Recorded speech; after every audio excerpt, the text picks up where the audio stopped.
So we'd like to start with your explanation of the idea of the interdependence of structure and energy, something that isn't talked about much, and how that runs counter to the accepted culture of how the independence of energy and structure. Yeah, the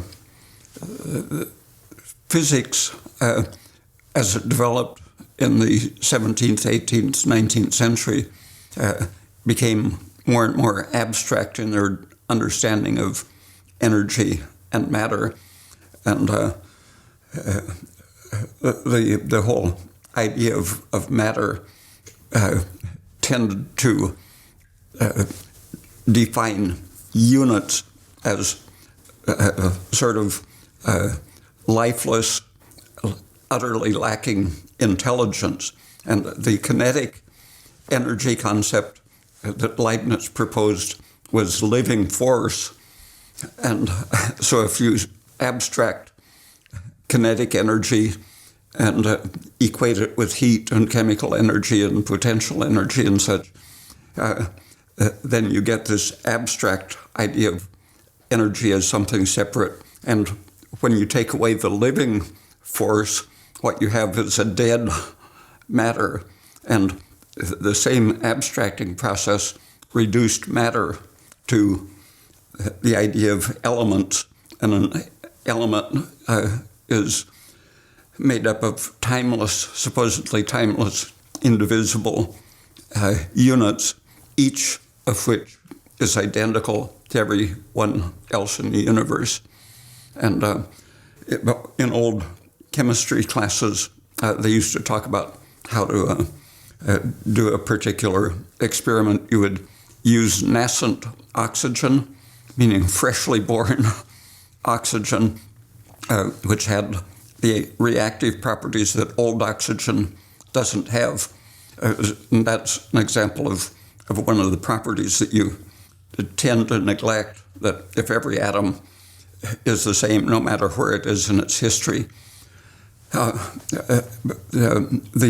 astronomer Halton Arp sort of revived the idea that time is important in matter when he saw physical connections between galaxies that had different redshifts, so they should have been in utterly different parts of the universe with different ages and so on.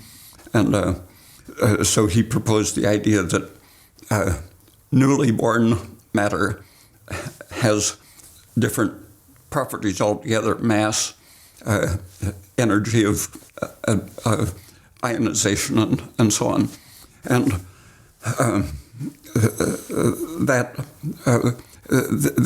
the person who I think he coined the term isotope,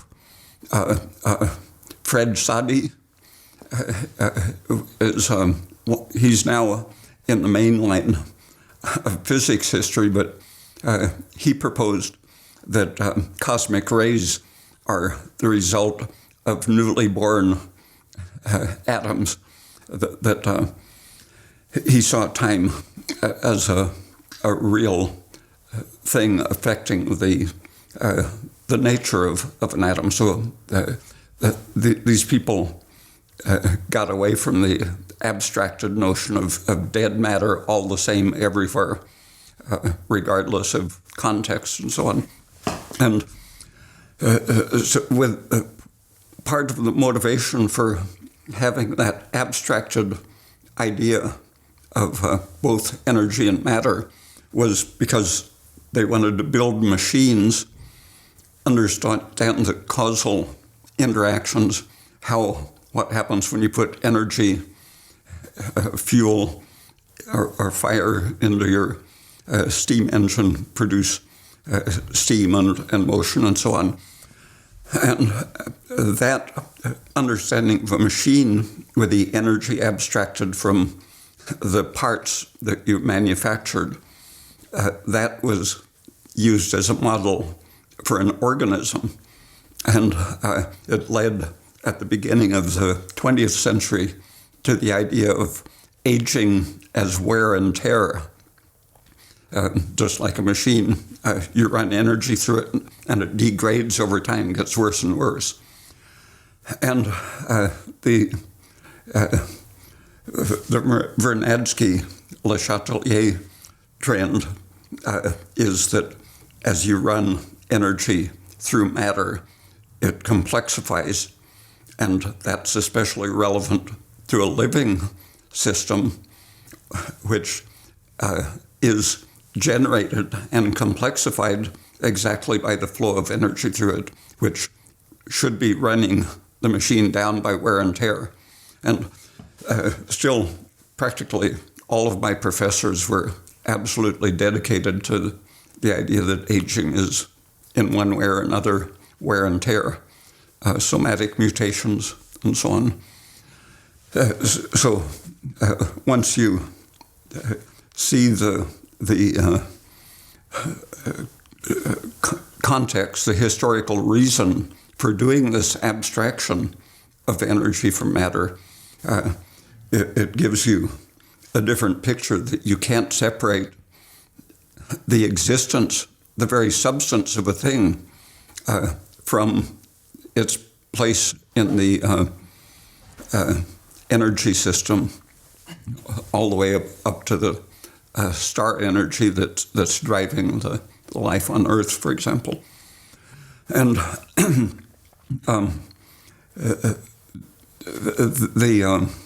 applying this to the organism, you get a different view of what stress is. From the old view, stress involves tearing down the system in various ways. And the idea of a functional system is that whatever the organism decides it has to do, you can call it a stressor or an opportunity. Ideally, problems are opportunities that allow you to develop a part of your system to meet the possibilities or challenge in the environment. And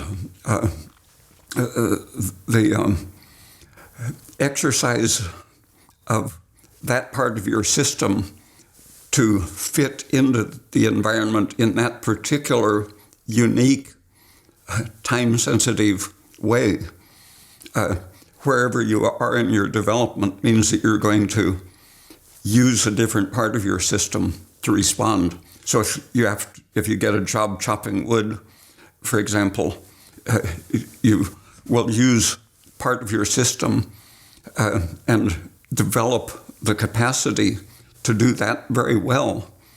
But if you don't talk to people while you're chopping wood, the energy from your talking system goes to strengthen your working system. And whatever the organism is doing as part of its survival and daily living is reinforcing the system that's functioning. And backing up the development of what you're using to adapt, the stress hormones like cortisol will take down, like if you're using one set of muscles and not the other, the cortisol that is helping you adapt is going to dissolve unused muscles, turn them into amino acids, which then feed the muscles that are working. And different kinds of exercise. Eccentric exercise means that you're trying to use your muscles in a productive way, but something's resisting it, and instead of doing what you want to, it's stretching it against your intention. Concentric means that you're achieving, doing the work, and then relaxing, doing the work again. Concentric, it builds, and the eccentric tears down. And the positive building side of your functional system uses things like testosterone to block the action of the destructive catabolic cortisol-type hormones. Someone used radioactive labeled testosterone and gave it to a weightlifter and then made an image of where the radiation was coming from. And they thought it would all be concentrated in their skeletal muscles, but their heart was the brightest concentration of testosterone. And if you're under stress doing hard labor, it's good to take down the muscles you aren't using, build up the working muscles, but you don't want to take down your heart to feed the working muscles. Your heart, lungs, and brain are where the concentration of testosterone is to protect against the takedown as food. The thymus is very weakly protected, and it's the first thing to go away when you're short of protein and under stress. So you can build a muscle quickly and feed it high protein solution just by taking your thymus down. And looking at cadavers, people who had been killed in accidents or died after a sickness, they found that the adults didn't have any thymus gland to speak of, so that created the idea that it's a gland that normally atrophies. But using isotopes and such, they found that a healthy adult does have a thymus, and that good health, progesterone, for example, and thyroid accelerate the regeneration of the thymus gland. And so the old idea of adulthood and aging and stress were really artifacts, and that better examination of what's happening shows that in good health, at least, the stress effects are temporary and repairable. Becker, I believe, talked about children when they get a digit of their finger severed. Mm-hmm. If left alone, it'll grow back. Yeah. If anything's done to it, it won't. And that it's not really accepted, that this idea that the digits will grow back. Very few doctors even know that now. Yeah, it's been known for more than 50 years. I've seen it happen 3 times. Around 50, over 50 years ago was the first time I saw it. Next time was a little kid, 4 or 5 years old, caught his tip of his finger in the wheel of his tricycle and cut it off right at the base of his nail. And I told his mother about what I had seen in the late 1950s. And she got the case of a ballpoint pen that just fit over his finger without touching the tip, and just kept it unexposed to air. And I forget, maybe 2 weeks or something like that, it had completely regenerated, perfect fingertip. And then a friend of mine who was an electrician accidentally sawed off the tip of one of his fingers a few years after that. And he had big fat fingers. And so he used an aluminum cigar tube that just slipped over his finger. And again, I guess he was 40 years old at the time. It regenerated perfectly.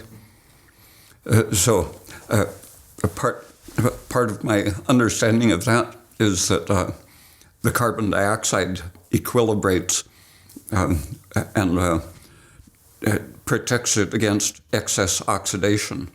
And oxidation, I think, besides drying it out, it prematurely differentiates a layer of skin, scar tissue and skin, and the carbon dioxide keeps the energy up and lets the tissue sense the cues that it should be sensing to finish its proper development. And the same, I think, applies to injuries internally that could lead to cancer or fibrosis if you're well soaked in carbon dioxide and the nutrients. The carbon dioxide keeps the energy up and the inflammation down. So instead of making prematurely differentiated scar tissue, you can go on differentiating replacement proper stem cells.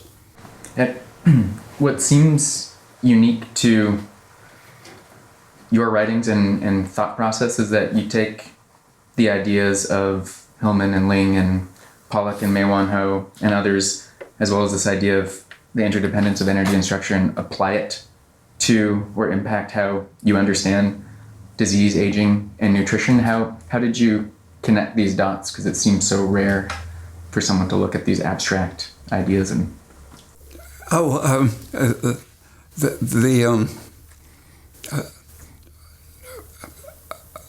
I think the questions that I had in the 50s that led to experiments such as measuring the conductivity of young and old people, seeing that the body seemed to be developing internal obstacles to communication of some sort. The electricity simply doesn't flow through an old body as well as a fresh young body.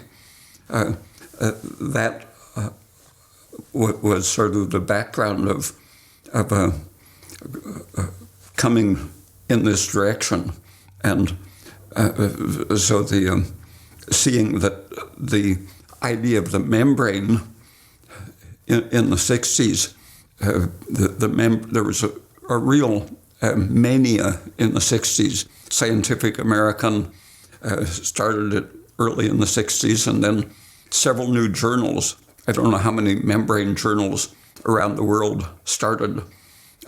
Nature devoted a whole new magazine, Nature Membrane, I think it was called. So at the time I entered graduate school, the idea of a membrane as a limit to each cell was dominating, and it conflicted with my idea that the organism is a whole thing that generates its field and has its conductivity. And so running into Ling, he seemed on the path to developing knowledge that doesn't say we're like a machine with little isolated parts. And right at that same time that I ran into Ling's work, I started, I had read Michael Polanyi's book, Personal Knowledge, in the 60s. And in that, he said just a very little bit about his own work. Somehow in the encyclopedias earlier, I had run across adsorption. The article on adsorption at that time had a little passage describing Michael Polanyi's adsorption isotherm. And it was one of the few mathematical images that really seemed appropriate to apply to the real world and organisms, that the adsorption increases with the concentration or pressure.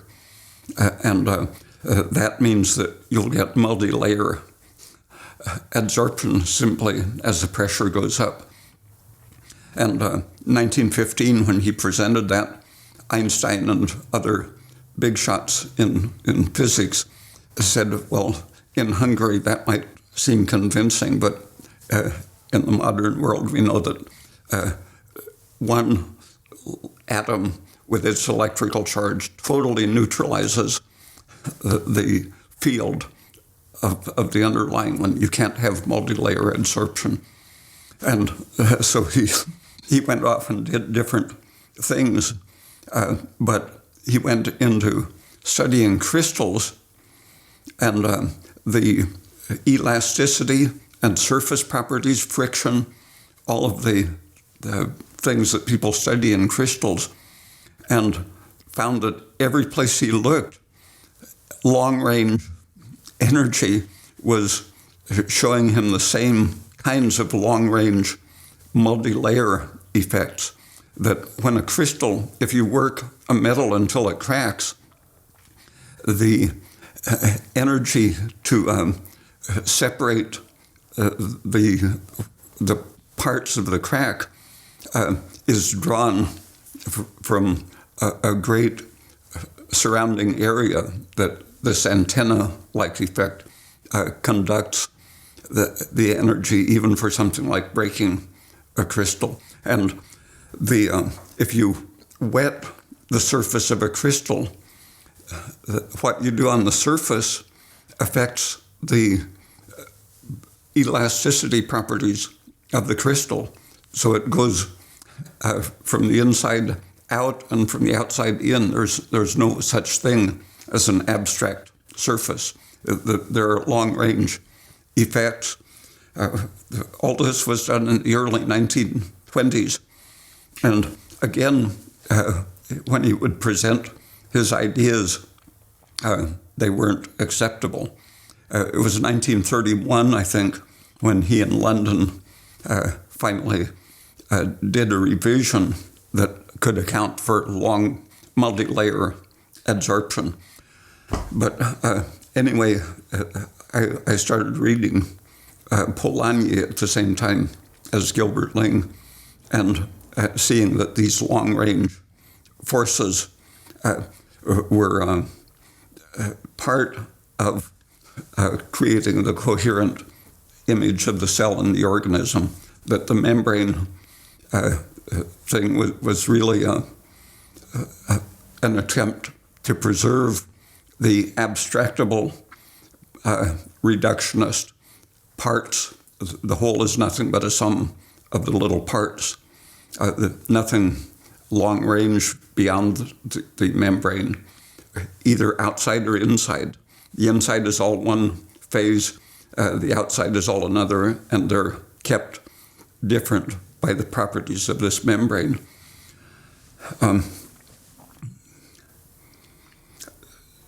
I wrote to Ling at one point asking him if he had considered using the Polanyi adsorption isotherm because of this intrinsic field idea that was built into it.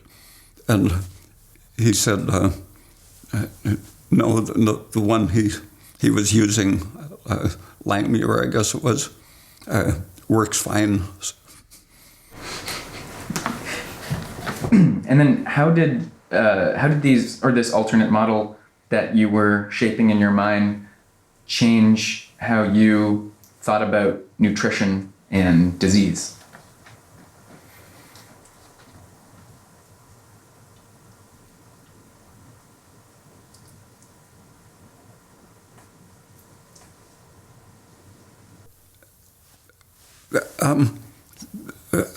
I think it was much later that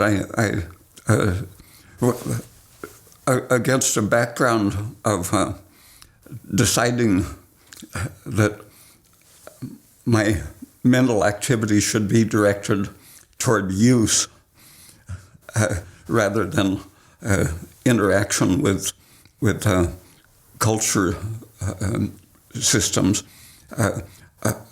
Periodically, from the 60s on, I kept saying, now how can this be useful? And to the extent that something is useful, how does that affect the theory about it?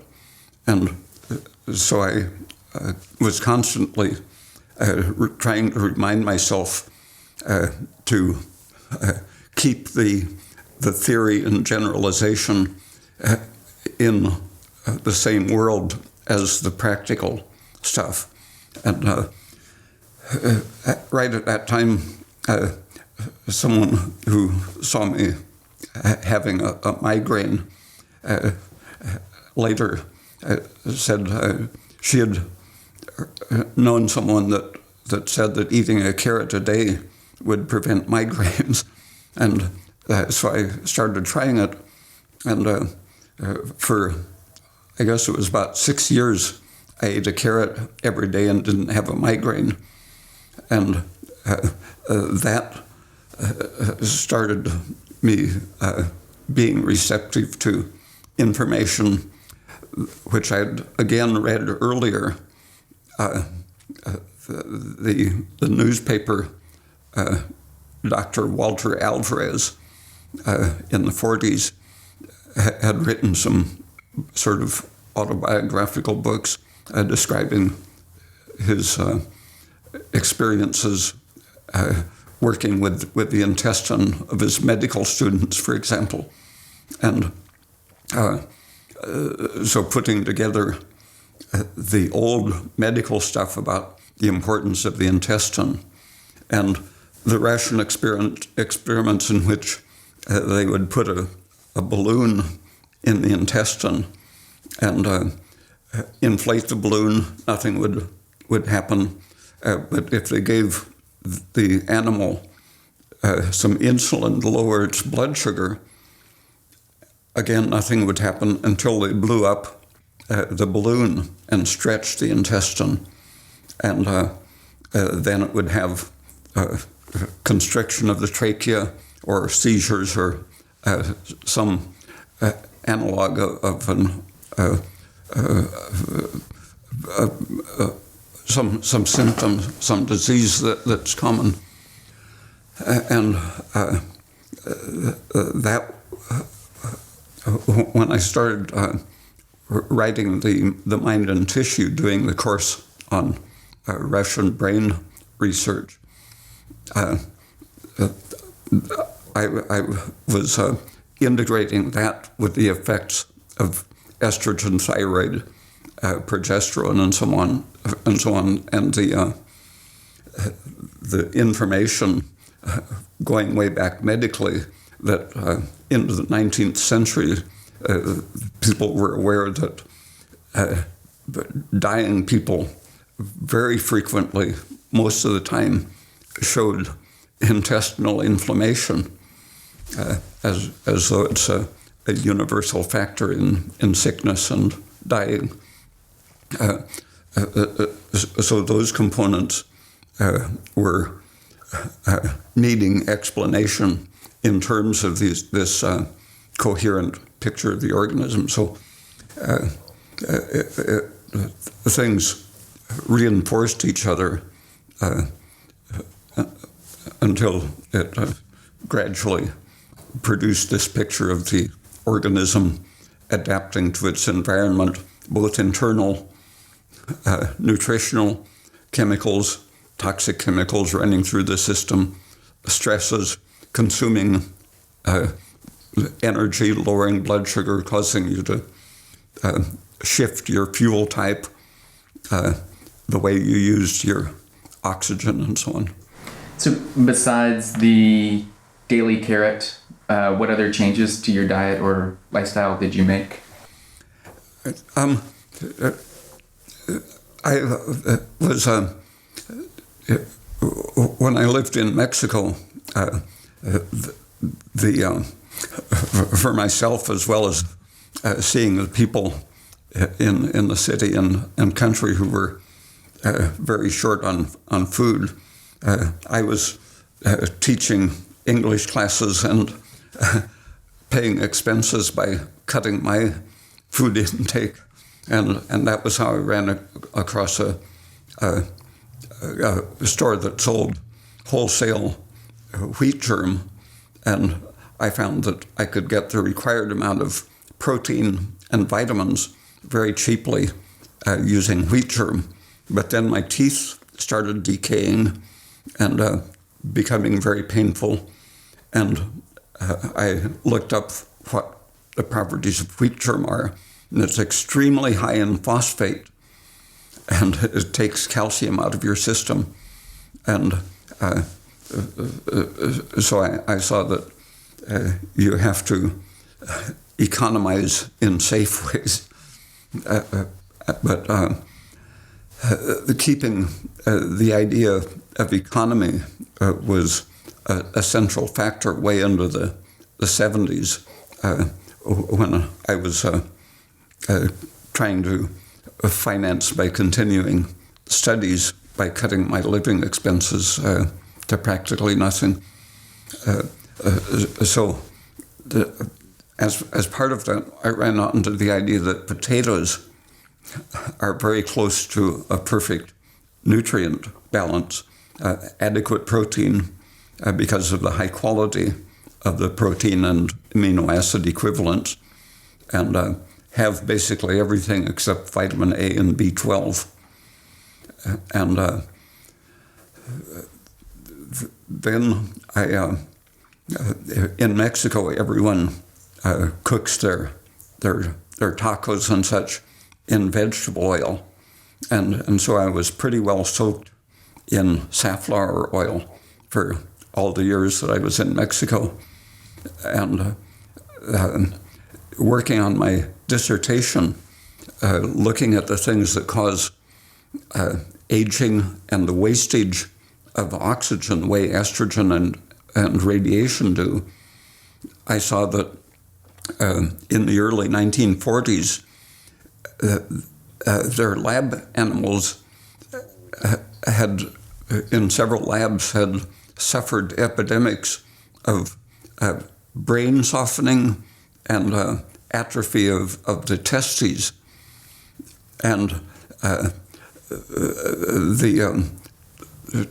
Dr. Shute in the 30s, and then his son, Evan and Wilfred, into the 40s and 50s, were working on the idea at first that vitamin E was a fertility nutrient because of being anti-estrogenic.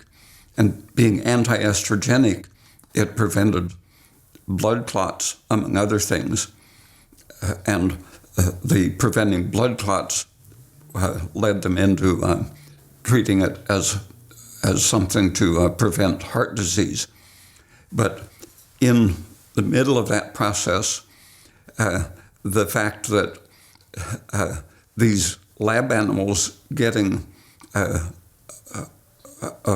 grain-based or bean-based diet very high in polyunsaturated fats, the brain and testicle atrophy was prevented by adding vitamin E.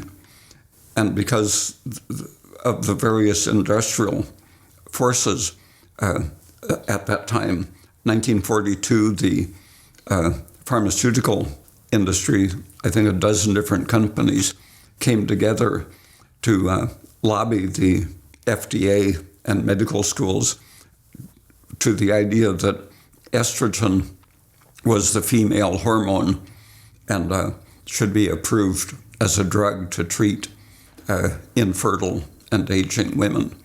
And because this coincided in time with the discovery that what had been the anti-estrogenic vitamin E, that it cured male infertility and dementia in the animals, that would be bad if it was acting as an anti-estrogen to prevent degenerative disease.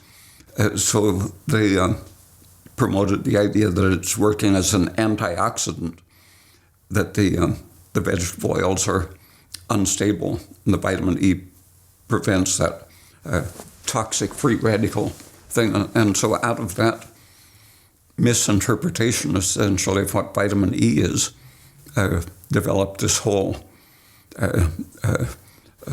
idea that aging is caused by free radicals excess. And in my dissertation, trying to understand what estrogen was doing, similar to aging and radiation, I saw that previously the toxic effects of the polyunsaturated fatty acids were producing lipofuscin, or age pigment, and that the degenerating brain and testicles involved the same oxygen-wasting pigment-producing process that had been seen in old infertile uteruses. And so I started extracting the pigment from the aged, sort of gnarled up uteruses of the hamsters, and studied the age pigment in itself, and found that it has an enzyme-like oxygen-consuming effect that generates free radicals and wastes oxygen. So that sensitized me to the immediate toxic dangers of unsaturated fatty acids. And then in the 70s, I saw an experiment described in which they had given several groups of animals, I think it was 15 different compositions of the diet, high-fat diet, low-fat diet, high PUFA, low PUFA in different combinations. And at the end of their life, the fat animals were the high PUFA animals, independent of the quantity of fat in their diet. So a low-fat, pure PUFA diet was just as fattening, basically, as a high-fat, high PUFA diet, but a high-fat, all saturated fatty acid diet wasn't fattening. So that was when I decided to look for a source of coconut oil. So I read the literature and saw that there were just dozens of studies showing that as the proportion of polyunsaturation in the diet increases, not only obesity, but the rate of cancer goes up directly with the unsaturation of the fat in your diet. And one coconut oil was such a standard animal food at that time. Many people showed that it was very low in its allowance of cancer to develop. And hydrogenated coconut oil. Maybe we should just wait for this siren.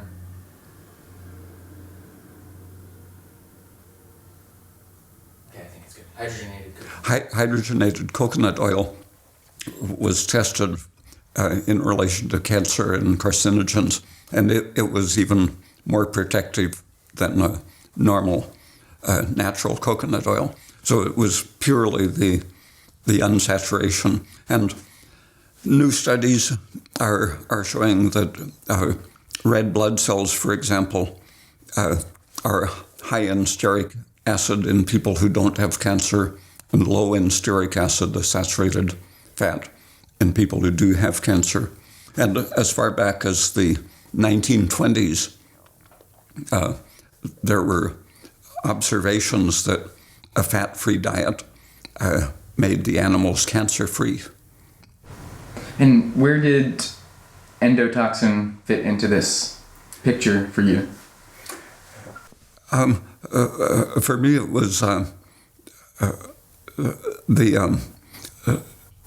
way of understanding how bowel inflammation could have so many ramifications of, for example, in traumatic shock, if the intestine is full of undigested food, the consequence of the shock is much worse.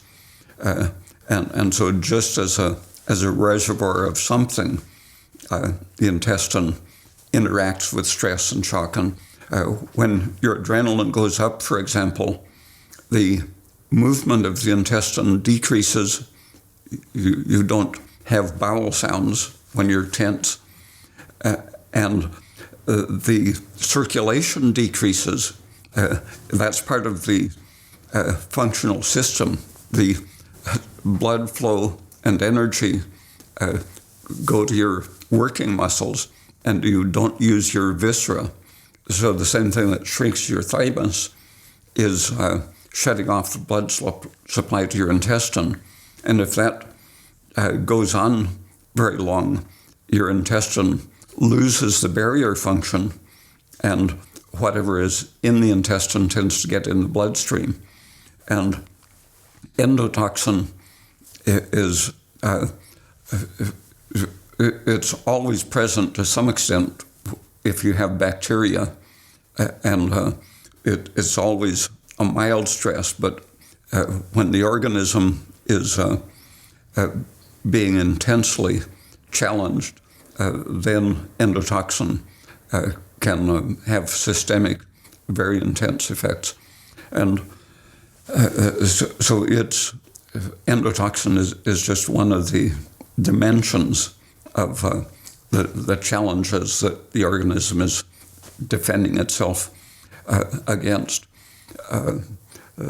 There have been experiments on long-range germ-free effects, and the animals have a very low mortality in youth and middle age than on the diets that they give these germ-free animals. Then they almost catch up in mortality in very old age.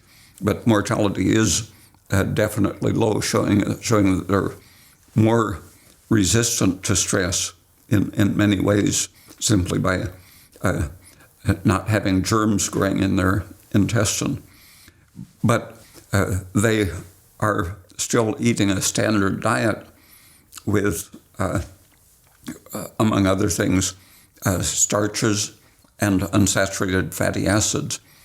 And even though the one of the factors that gets into your system when you're under stress is endotoxin, a fairly small molecule, even the bigger molecules, such as starch grains, can get through the wall of the intestine and circulate and, in effect, accelerate aging.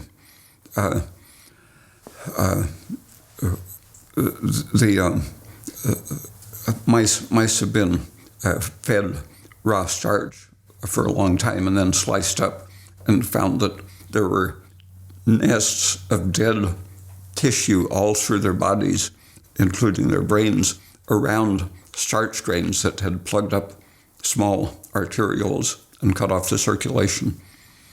So the endotoxin is a chronic, constant thing. Starch grains are another factor, and the polyunsaturated fats are, unless you make an extreme effort to avoid them, they're always going to be absorbed and incorporated into your tissues. And it happens that the unsaturation makes them a little more water soluble. And so they, to some extent, escape oxidation through the fat-loving cells and are more likely to be stored simply because they are stay in circulation and avoid being eaten immediately. But when they're in storage in fat droplets in your fat tissues, the fat cell is needing energy to survive, and it preferentially oxidizes saturated fats. And so once you start getting fat, your fat cells are eating the good stuff for themselves and letting the stored fat get more and more polyunsaturated. And when you're under stress, these are the water-soluble things which are released preferentially. So the older and fatter you get, the worse any stress is for you. And the polyunsaturated fats not only have their direct effects, hormone-like, and a toxic effect on the mitochondria, the unstable susceptibility to oxidation, and so on. But we have the enzyme system that creates a loop in the molecule, creating the prostaglandins. And at first, the drug companies said they're hormones that we make. You find them in semen. That's why they call them prostaglandins. And since they're hormones, they're prospective products for drugs or supplements. And I got some to experiment with around 1970 or 71. And I was doing electrical measurements still at that time. And I put some spots on my skin. And for comparison, I made a sleeve covered with tinfoil and had some holes in the tinfoil so I could sunburn spots selectively. And I think it was the F type of prostaglandin imitated the sunburn electrically. It created a reducing area on my skin. And around that time, a few people started saying, well, they're natural hormones, but some of them have really bad effects, such as knocking out progesterone production in the ovaries. So there was the yin and yang theory of prostaglandins, the good ones and the bad ones. But when you look at the good ones, as the evidence accumulates, they all have some really bad effects, causing pain or atrophy or inflammation or such. So not having any of these ordinary prostaglandins would be good. And when you're really deficient, absolutely lacking the vegetable N-6 or N-3 fatty acids, the body produces its own polyunsaturated fats, but they're stable because they have this tail of a hydrocarbon chain of 9 carbons. They're the N-9. And these are anti-inflammatory rather than pro-inflammatory. And so our body tends to make those when it isn't being blocked by the vegetable or fish oils. And so our natural defensive anti-inflammatory system seems to be a casualty of the accumulation of these environmental fats. And can you talk about how endotoxin can increase some of the other disease-causing agents like estrogen and serotonin? And other, if there are other substances? Yeah, the intestine being the main source of endotoxin. You can breathe it if you work on a farm, for example. It gets in the air and can cause respiratory problems, but usually it's the intestine that's the main source.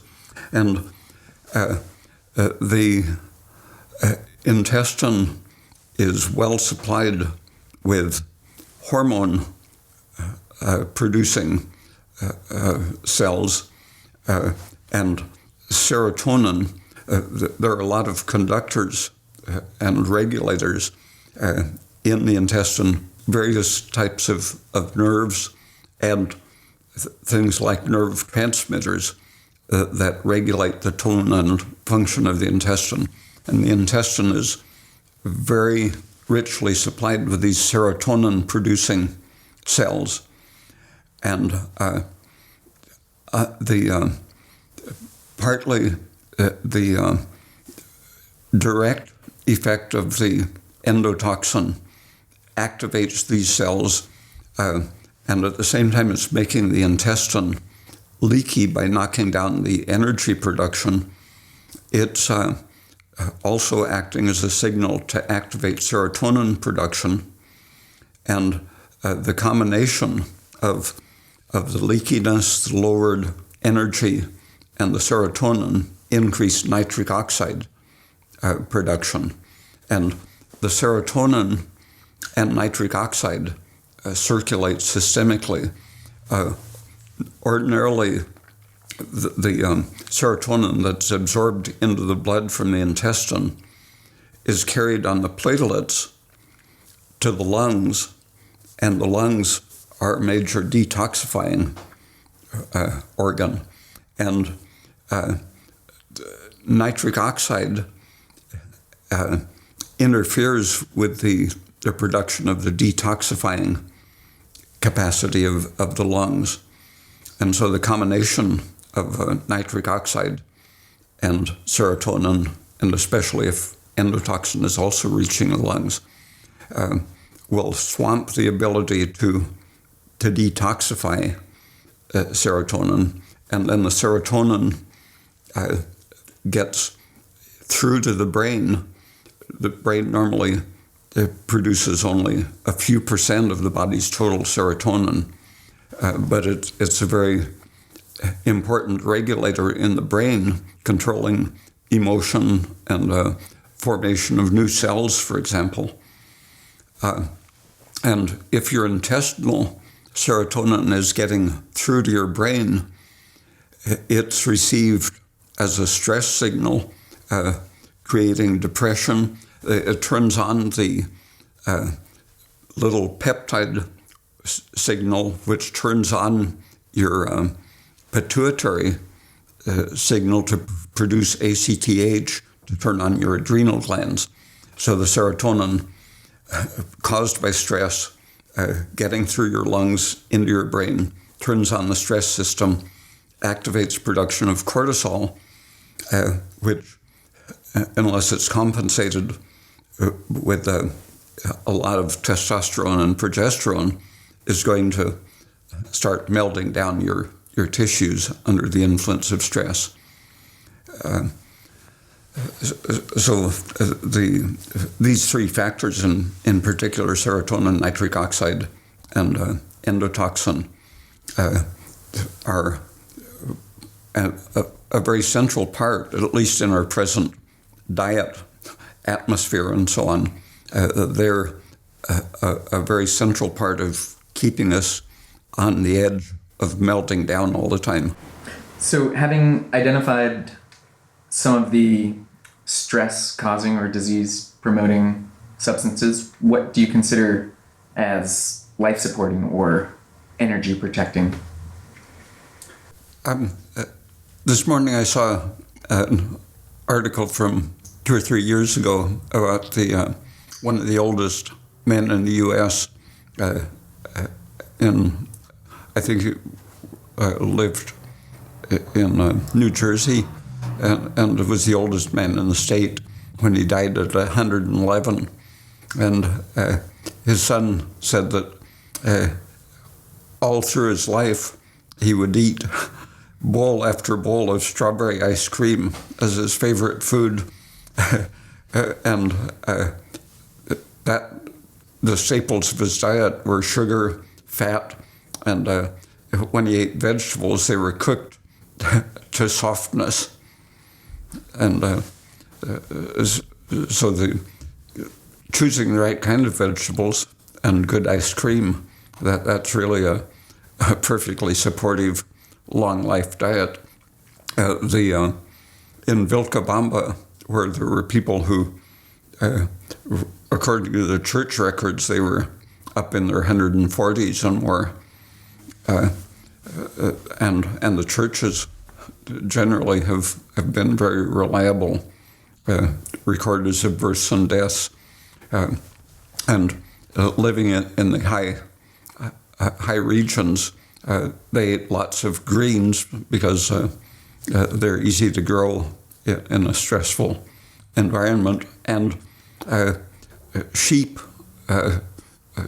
milk or sheep cheese, because sheep are a common animal for farmers in the high mountains, and so that made me interested in the role of high magnesium and mineral intake.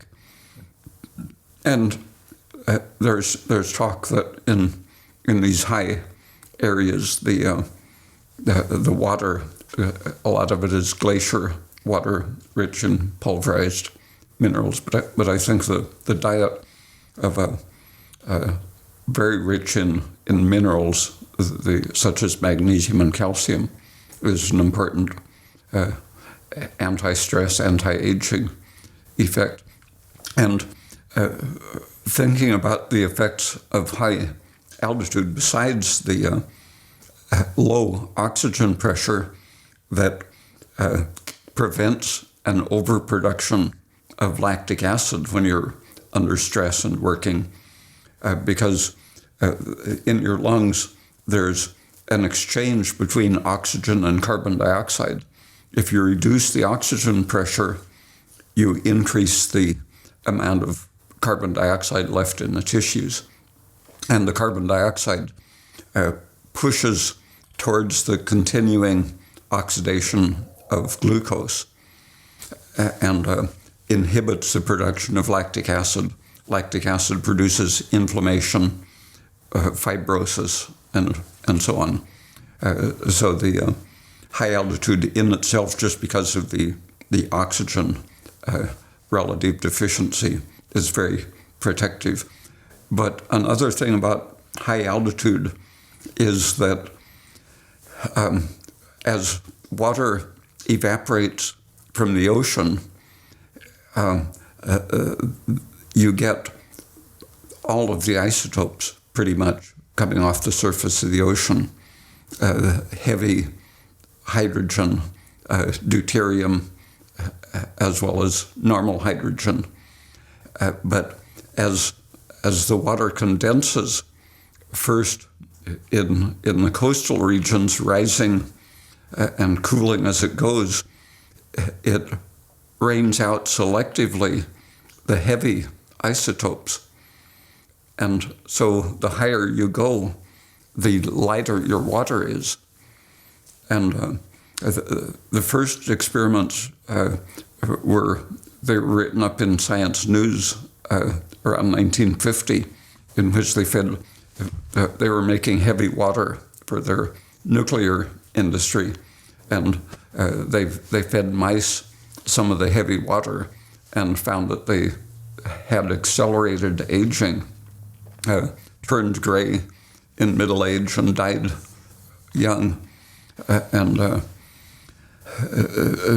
so there very little was done from 1950 until pretty much this century, but there is definite evidence that the heavy isotopes slow down biochemical processes, simply lower the energy production of the system. And you could make some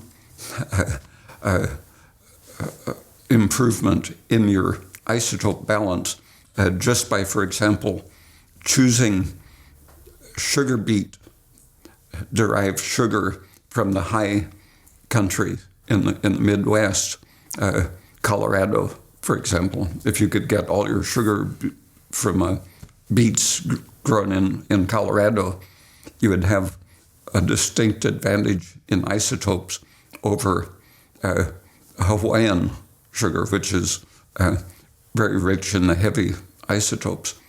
And so a couple of companies, I think a Hungarian company and a Chinese company, are selling ways to produce light water cheaply, and even selling bottled for, I saw on the internet, $10 a cup for the light water.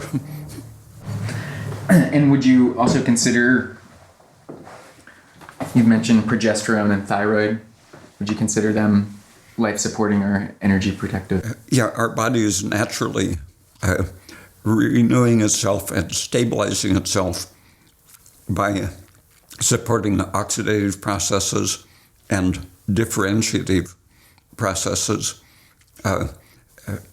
In a challenge, we'll have a flash of reduction, electron-rich conditions, but that produces cell growth, accelerates repair, and then to turn off that process, you need energy.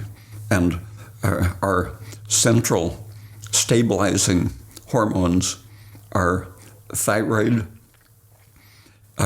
to run the oxidative machinery, and cholesterol is a basic stabilizing substance, but the cholesterol can be turned into pregnenolone and progesterone if you have enough raw material cholesterol and enough thyroid. The thyroid oxidative energy is needed to take off a chain of the cholesterol molecule, and it uses vitamin A to do that. And in the brain, this is at the basis of all of the degenerative brain diseases, psychoses, euphoria, depression, and so on. The failure to convert cholesterol into pregnenolone, progesterone, and the neurosteroids. So without adequate thyroid and adequate cholesterol, your brain can't do what it should be doing. And instead, under stress, it produces the esters of cholesterol. So the young, healthy brain it's very rich in plain cholesterol, which is a stabilizer. And the demanded Alzheimer's brain is low in real cholesterol, but instead has the ester form, relatively soap-like, relatively water-soluble, and tending to destabilize the brain. And in fairly recent publications, they've described giving, I think it was 9 or 10 grams of purified cholesterol every day to autistic kids, and improving their brain function because they had seen that their brains were being deprived of the neurosteroids. And I think sugar, which lets your liver and intestine and other cells produce more cholesterol, sugar and thyroid will support your body's ability to make neurosteroids, testosterone, progesterone, and so on. Have all of these findings and connections you've made led you to believe there is a root cause of disease? Or how can disease be understood differently within this larger context? How can disease understood as a general process? Yeah, exactly, yeah. Deprivation, I think essentially, energy deprivation, environmental degradation in every sense. a lot of the fossil and mummy records and such, Egyptian mummies had practically no cancer, and so the record shows that there have been whole periods of history or prehistory when people either had very different diseases or practically no disease, showing how important the environment is. And insurance companies over the last, they've been in business for hundreds of years, and they've accumulated information about where people are better bets for insuring, and mortality decreases, according to their figures, decreases as you go higher in altitude. And cancer decreases even fairly small differences. And people have said, what about the radiation? And let's look at melanomas, theoretically caused by ultraviolet burning of the skin. A cancer geographer in Texas, and the altitude differences between the northwest Texas and the flatter lower areas isn't very great. But looking at this most radiation sensitive, supposedly cancer, melanoma, they found that there was an inverse gradient even within Texas, and in the higher ranges, the insurance companies have seen that the mortality for heart disease and cancer both are much lower at high altitude. So the nature of the whole ecosystem in itself is a factor, and things like living where there's abundant mineral-rich food, good digestible fruits, for example, will help us to make our own carbon dioxide. But at a given diet and other conditions, the higher you are, the more protected you are from these intrinsic processes of polyunsaturated fats, endotoxin, starch absorption, and so on. And how did you come to believe, or why do you think that fruit seems to be such an ideal or healthful food? I think I was thinking about an article of J.D. Bernal's in 1960. He was talking about the evolution of heavy atoms in stars and the sun, and that started me thinking about the nature of energy and matter in general, and just in the most generalized way that I could conceive in 1960, I was thinking of what the ideal flow from the sun to our brain would be, what things would simplify and generalize that flow to reduce the costs in side effects, problems, disease, and so on.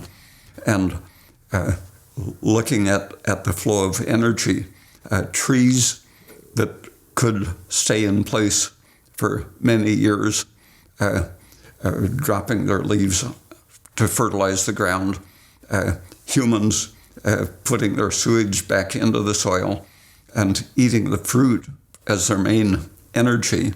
The plants evolved, most of the things we consider edible fruits were specifically evolved to tempt and support animal life to disseminate their seeds.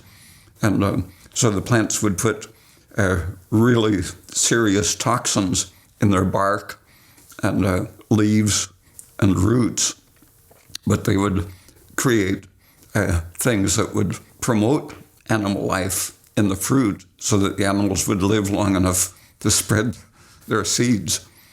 So the environment is deliberately supporting animal life in the form of fruit. And ruminants have developed a system for detoxifying the environment that other animals have neglected. So if you put fatty acid into a polyunsaturated fatty acid into a typical person or non-ruminant, about 98% of it survives into the system if it's quickly absorbed. 2% of it, the bacteria can saturate.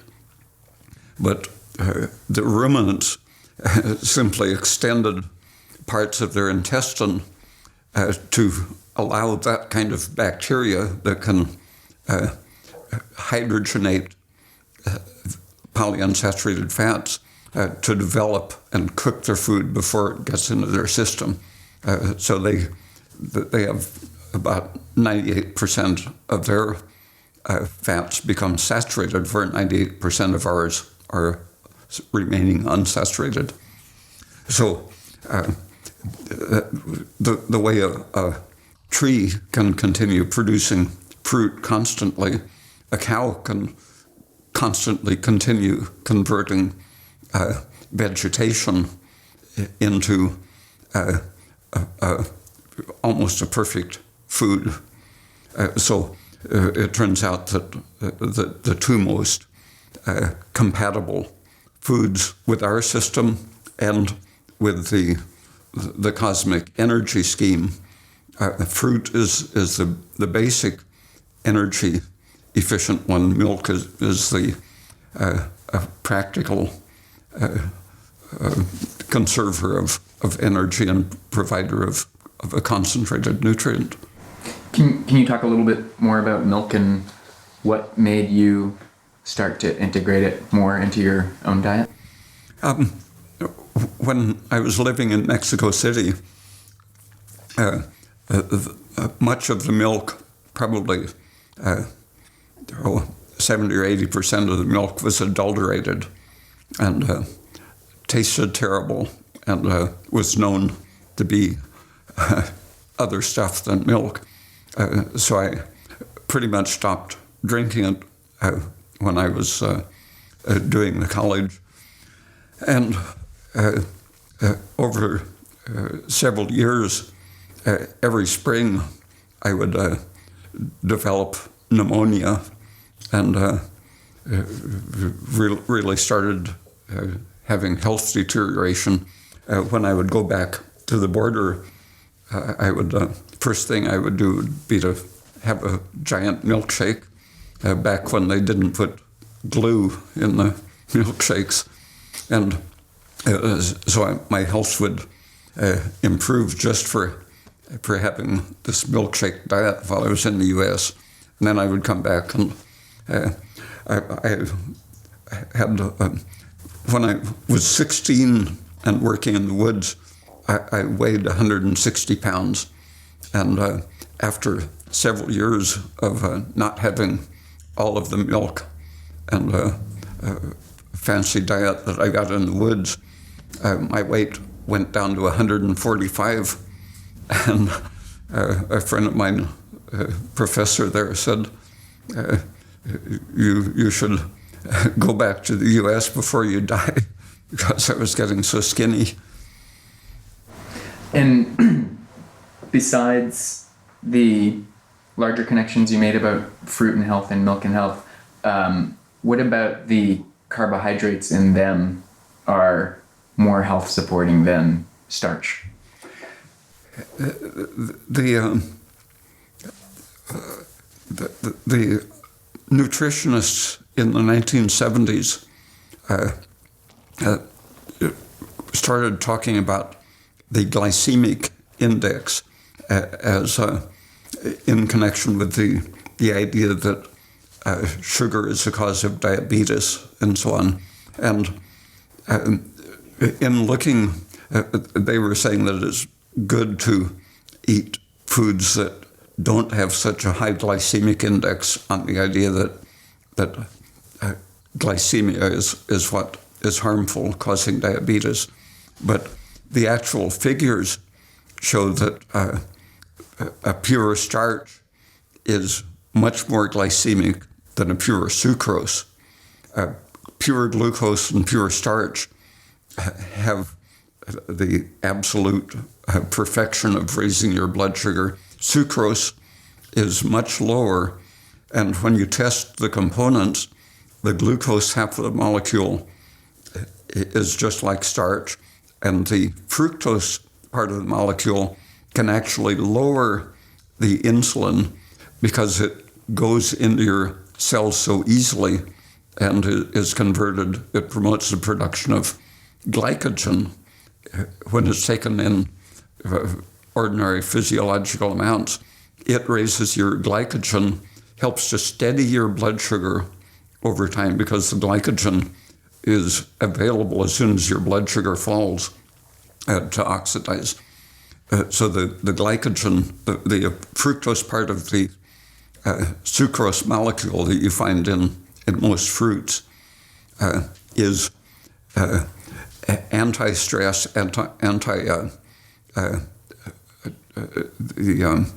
insulin stimulating, and anti-obesity, because it prefers to increase your glycogen stores and steady your blood sugar rather than stimulating insulin stimulating fat synthesis as well as glycogen synthesis. So it's a little steadier to have a sugar diet rather than a starch diet. And besides, the fruits come with a high concentration of certain minerals, that pretty much the balance of minerals that we have in our cells, a high potassium concentration, for example. You hear about bananas and orange juice as rich sources of potassium, but that's typical of any fruit or any cellular material. And so it's compatible with supplying the nutrients that we need. And the potassium itself has an insulin-like action, helps the cells to take up and use carbohydrates, bypassing the need to secrete insulin. So it's easy on the pancreas. Your pancreas doesn't have to do anything if you're eating fruit. So there's very little insulin stimulation.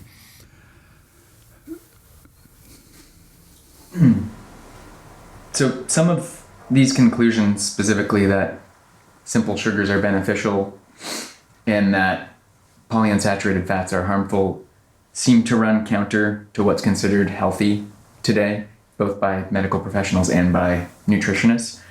How did the establishments and so-called experts get everything so wrong? I mentioned how the pharmaceutical industry collaborated and conspired against the public and the government to sell the idea that estrogen is the female hormone that prevents infertility and aging and so on. And that helped to shape the interpretation of what vitamin E is doing. And instead of recognizing the toxic estrogen-like effect of the polyunsaturated fatty acids, it happened that during the 1940s, the war cut off the supply of coconut oil.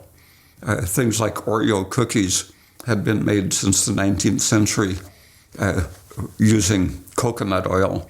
And so a lot of our standard commercial foods had been using coconut oil because it was cheap, coming from backward countries, free labor.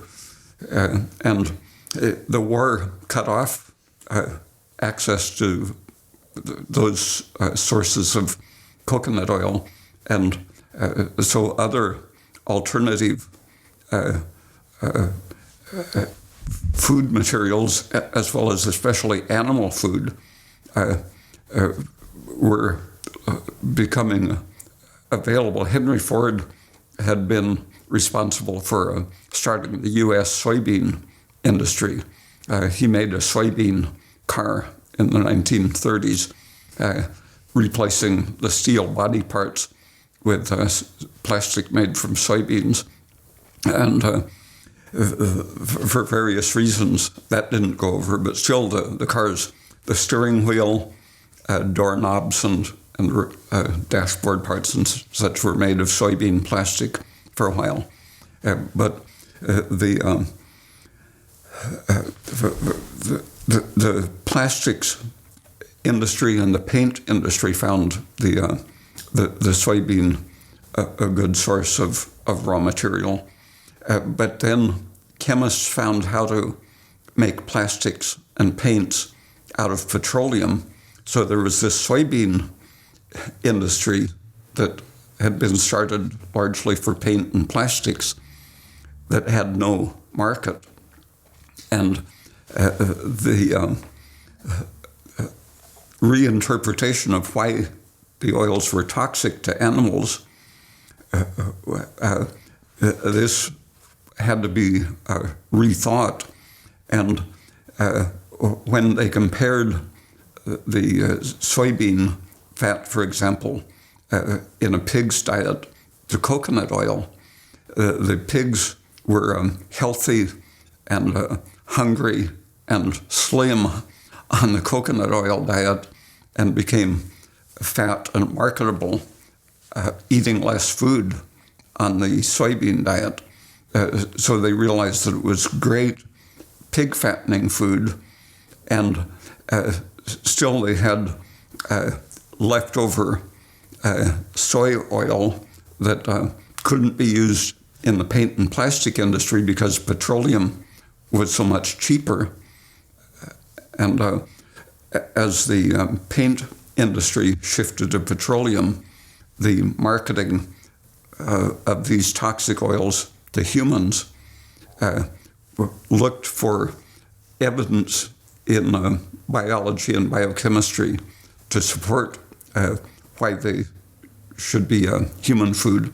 And the Burrs, who in the 1930s had argued that they were essential fatty acids, despite the contemporary published evidence showing that they were carcinogenic and fattening.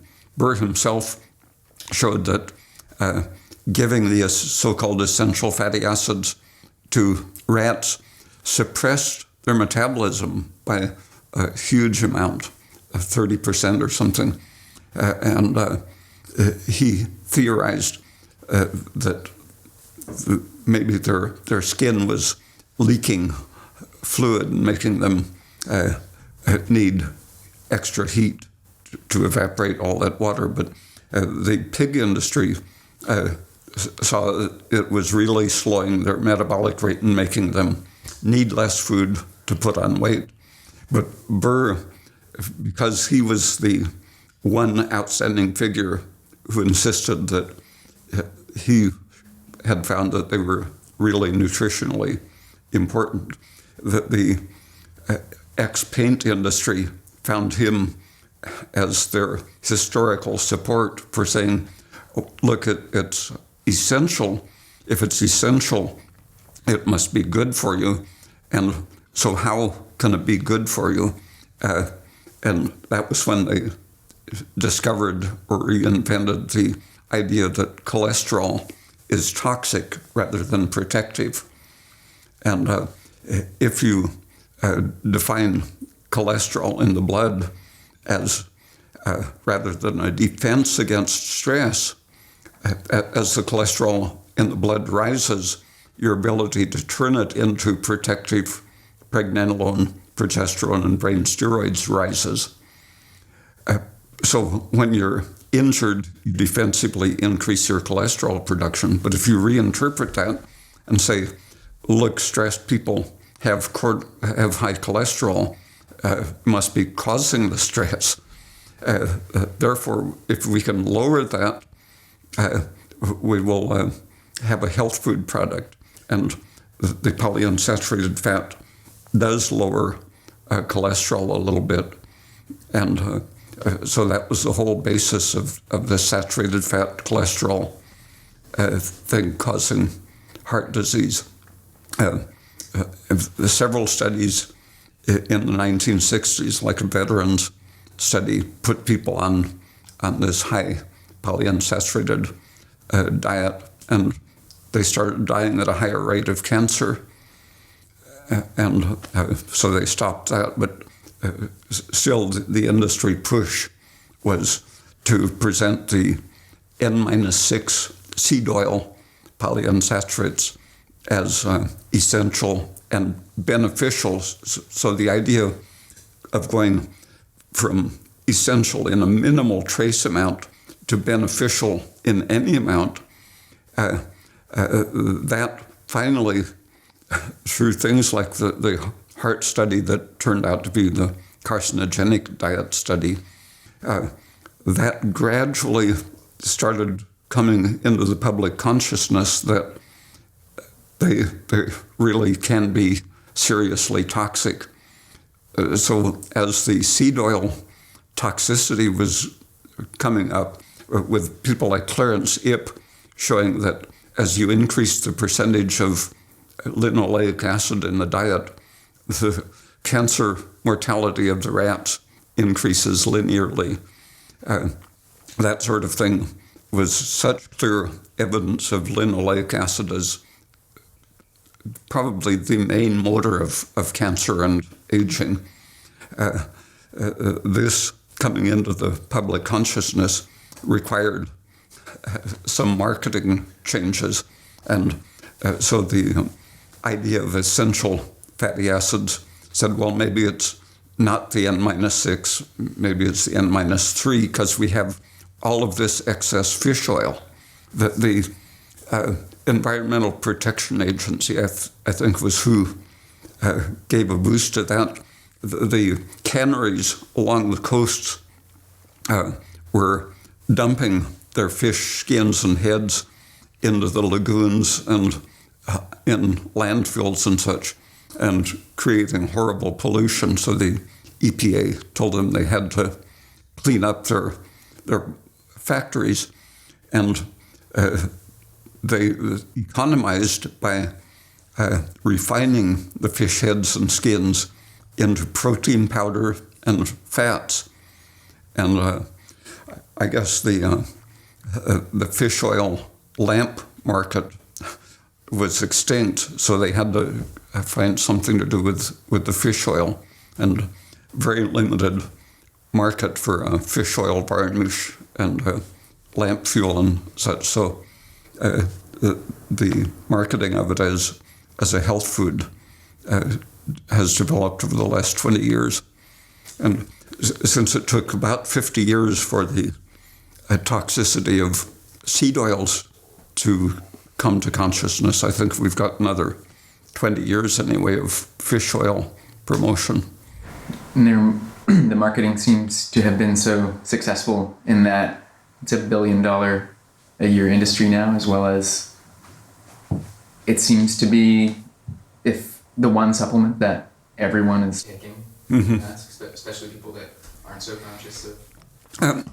Yeah, one of the marketing ideas is that the brain has a lot of N-3 fatty acids in it. And so they say it's an essential fat, and especially essential for the brain. And so you'll have a better brain, and you can use it to cure schizophrenia, depression, Alzheimer's disease, and everything, especially in the brain, because the brain is so full of it. But people have noticed that ruminants in particular, a newborn ruminant is really highly saturated. And newborn humans, the brain is pretty free of the N-3 fatty acids. And so people have said, what kind of a catastrophe is this, that almost all babies are being born deficient in essential brain fatty acids. And so they started saying you need to give it to the babies in their artificial milk to let their brains and retinas develop properly. And some French researchers devised an experiment for electrically monitoring the brain, the babies, the fetuses' responses to sounds. So they would play a sound into the mother's abdomen and record how the baby's brain accommodated to it. And so they were studying prenatal learning or adaptability. And they predicted that by feeding the mother a lot of fish oil, they would be improving the brain, preventing the essential fatty acid deficiency.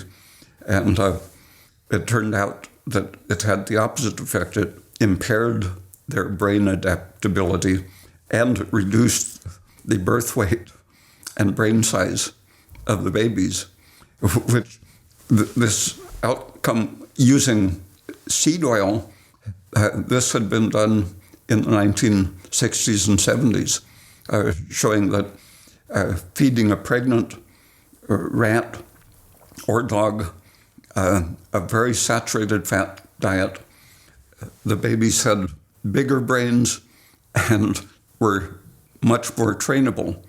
Feeding them a highly polyunsaturated diet, the babies had smaller brains and were less trainable. So the French study simply applied to humans what had been learned 30-some years earlier.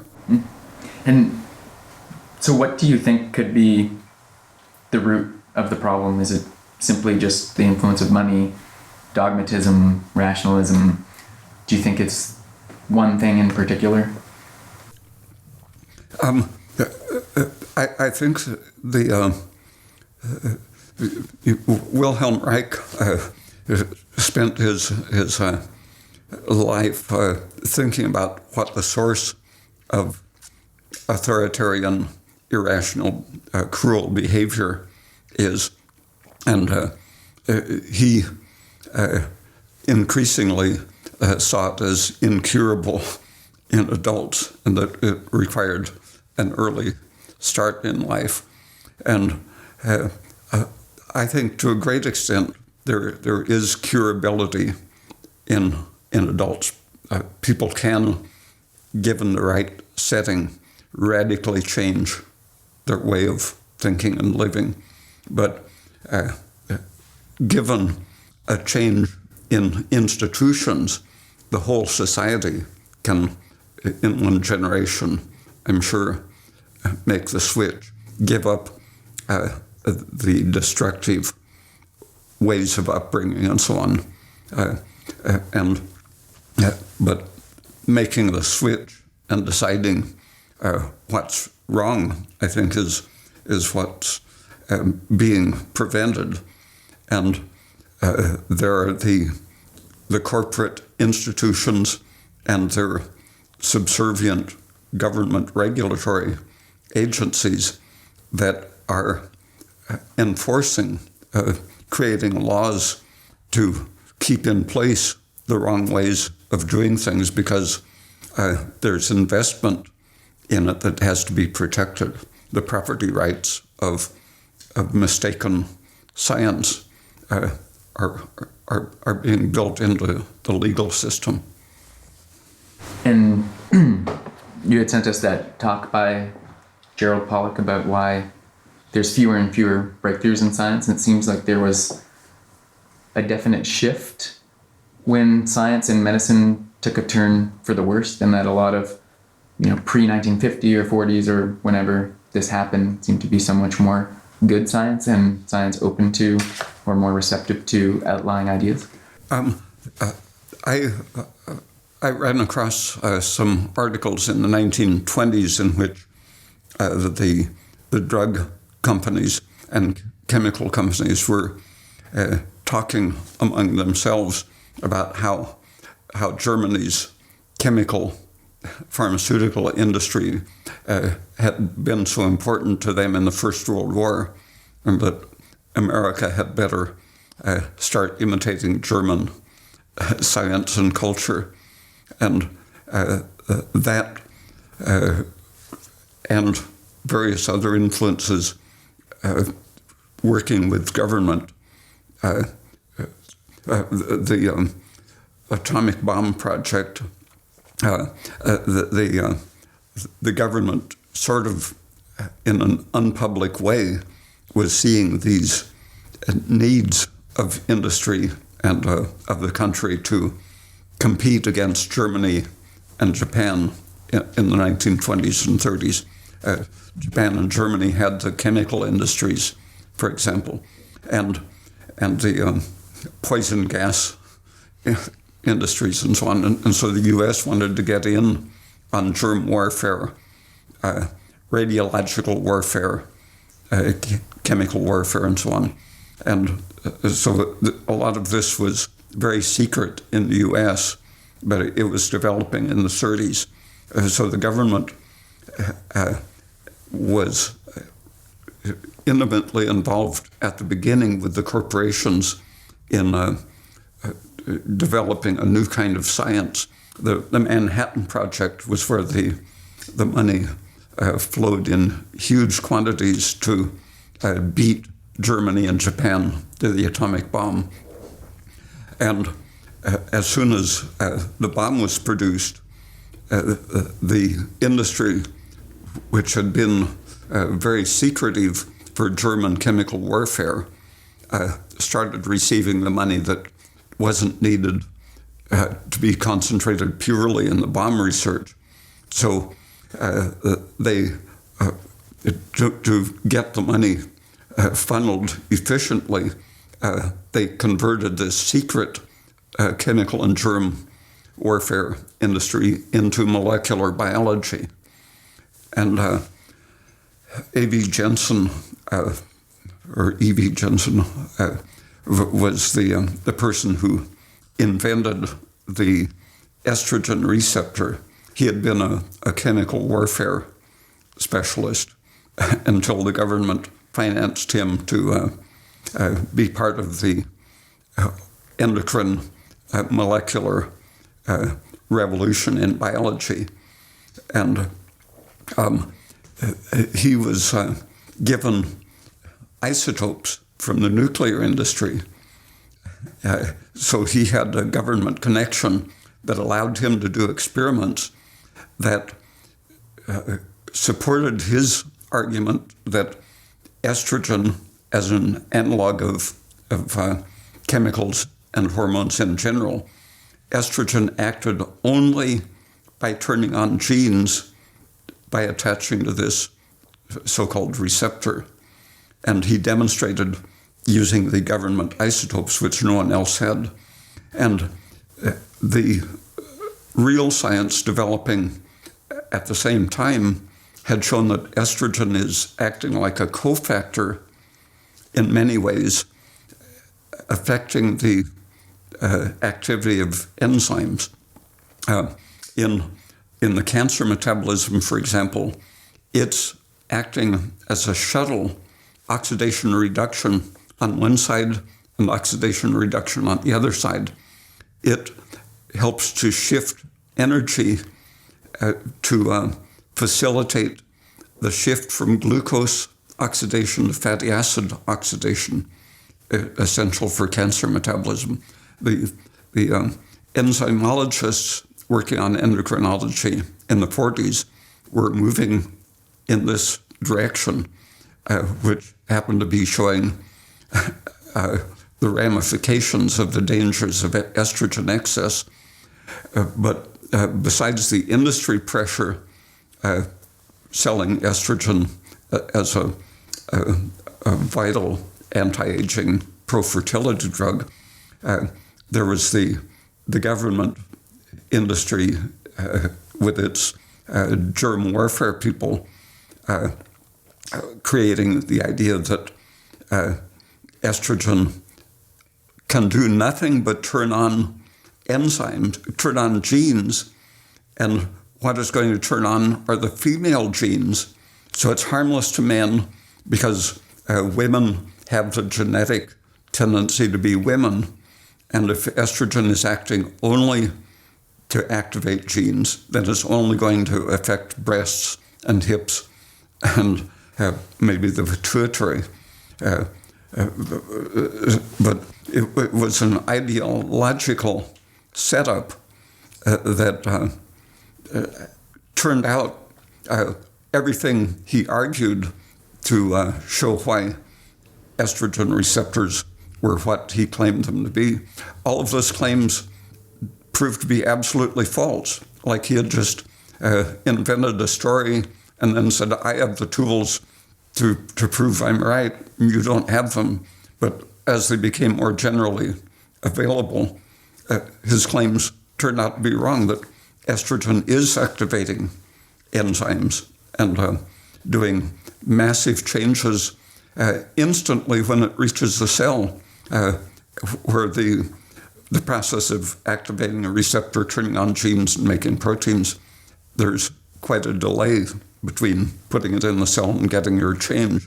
But actually, estrogen acts. You can demonstrate chemical changes in the first 5 minutes, taking up water, changing enzyme activity, and so on. So the shift to molecular biology, the whole thing has to be suspected and reinterpreted.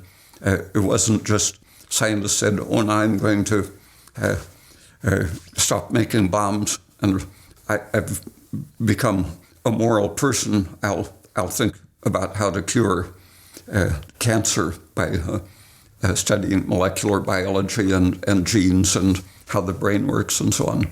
But it was being pushed by huge amounts of government financing.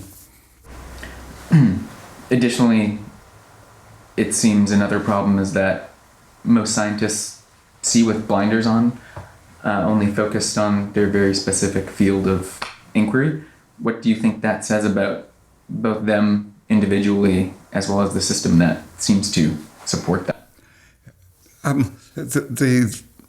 The typical person working in science starts right away in high school and undergraduate college studies thinking they're going to be a career scientist or doctor. And so they're shaping the way they think and accepting the authority of textbooks and professors. And the liberal arts education used to be centered on learning some kind of universal context and learning how to take a critical approach to knowledge. But with the turning of science into a career, the idea of becoming a scientist affected how doctors were trained. Medicine was turned into a science and a technology rather than in the 19th century. It was thought of as primarily an art in which everything had to be evaluated and judged. So the training of scientists and doctors has become textbookized, and textbooks even used to be the reflection.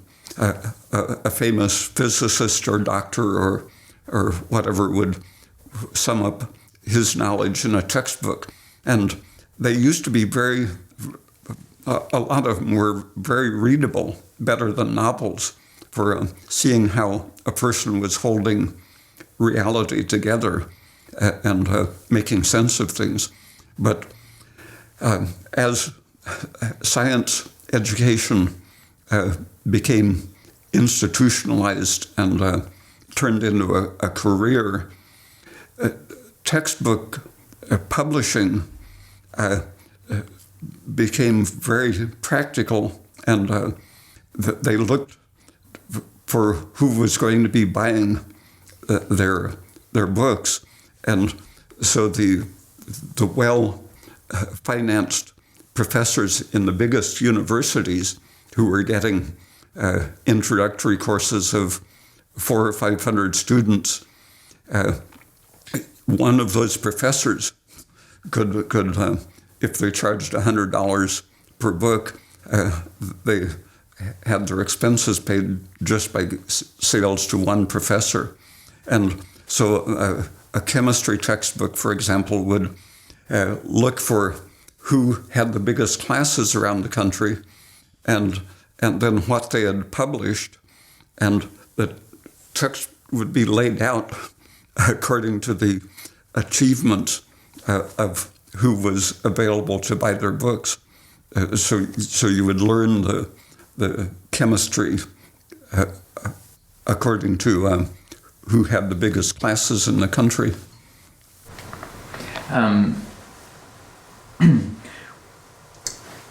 Going back to some of your own self-experimentation with your diet or certain vitamins, environment and lifestyle, can you talk about how the relationship is set up between doctor and patient in this society, and how that sort of self-experimentation is often discouraged?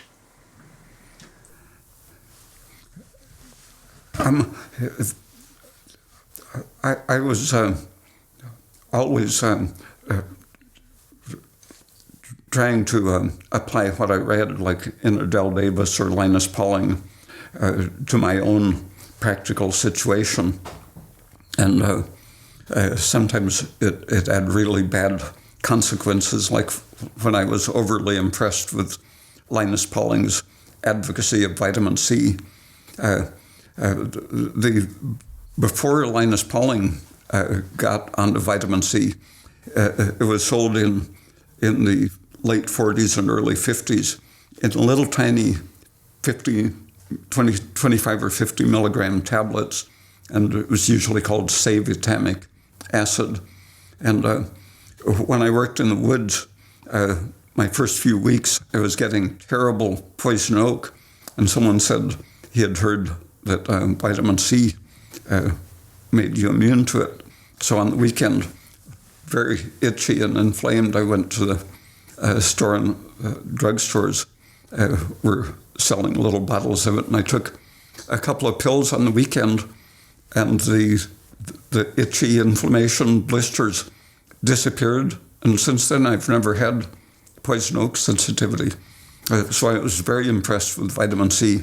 And then a few years later, 1956, it started coming out manufactured in a new way, where it was very cheap to make 500 milligram tablets. And I took one of those, and the next morning woke up with a sore throat. And repeatedly I would try it and get a sore throat. And then in the mid-60s, I read Linus Pauling and was really convinced, read some backup studies that it should have anti-stress, anti-aging effect. And so I started taking some and got chronic bronchitis and had a horrible cough. And then on some trip, I was in a hotel, and the maid threw out my bottle of vitamin C, and my cough cleared up. And so I started getting interested in what might be in the ascorbic acid that didn't have good effects. And with further study over the years, I learned that there were manufacturing trace metal impurities in the most purified synthetic ascorbic acid that made it create oxidation byproducts equivalent to very intense X or gamma rays. So it's always a stress to take the manufactured stuff. I found that just a milligram or two of the synthetic stuff, if ever even without knowing that I was taking it, bread for a while. Bread and breakfast cereals and things contained a little bit of ascorbic acid added to the formula. And just a piece of one of those foods containing a tiny amount of ascorbic acid, synthetic, would make me sick. But then I could drink a gallon of orange juice, other fruit juice, and get thousands of milligrams with no symptom at all. But anyway, I became a lot more careful with my experiments on myself, and I was doing volunteer work with a free clinic in Eugene, the Whitebird, and I advised a couple of people to stop using their vitamin supplements that contained ascorbic acid and several other irritants. And they had total recovery from their allergy symptoms, which was, at that time, field burning was done every summer. And so everyone in Eugene got some poisoning smoke symptoms. And from those people at Whitebird who recovered from their chronic allergies by stopping their vitamin pills, that started people coming to see me, and that has continued until I stopped traveling and lecturing. People were constantly coming to the house to have me encourage them to stop taking supplements. I think we'll go more into that later, but what I was imagining is, or from my own experience, there's nothing a doctor seems to hate more than when his patient comes in saying, "Oh, I've started to do my own research," or "I read this on the internet," seemingly questioning their authority and that you're thinking for yourself. Yeah, I haven't gone to a doctor except for like a physical to get a driver's license in Mexico or something. I think I was 12 the last time I had a doctor for being sick. So I didn't really have any personal experience with how doctors act, but a couple of times I went to the hospital with friends who were sick or dying, and I would ask the doctor, why are you prescribing that rather than this older drug that has a lot of information about it, the brand new drug? What's the reason for that prescription? And their reaction was just like a professor that I had embarrassed or something. They're just great hostility and refusal to comment. And I can imagine that a patient going to a doctor with information, why shouldn't I take vitamin K to prevent clotting as well as bleeding? A handful of articles. The doctor insists vitamin K is for clot. It'll cause clotting and not prevent it, so simply wouldn't read the papers.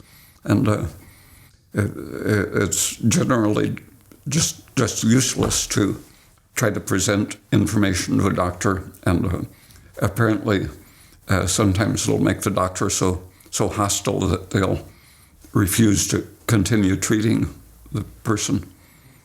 Why do you think this great sort of hostility or skepticism towards self-experimentation or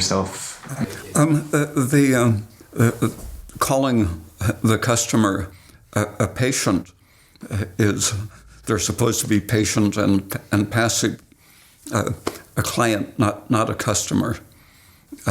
And the idea is that they aren't selling you something for money in a normal business deal. You aren't hiring them to do something, but you're submitting to them, to their authority. and the doctor now submits not only to the authority of the professors who give the instruction and doctrine, but to the authority of the state in terms of the licensing board. And many of the licensing boards have de-licensed doctors because they prescribed thyroid, natural armor thyroid, on the basis of symptoms rather than a blood test, having shown that the blood test is wrong. They lost their license and couldn't practice medicine. So the context is that doctors know that they'll get in trouble with the powers if they act too rationally, and if the customer is presenting information that should be taken into account, that's part of potentially being too rational, and it means challenging the system all the way up to the government. And so the doctors are authoritarian subordinates, and they need their authoritarian passive subordinates to work. So the system is intended to channel products from the corporations to the mouths of the recipients. So we'd like to talk a little bit about evolution. If you could talk about your views on neo-Darwinianism. About? Neo-Darwinism? Oh,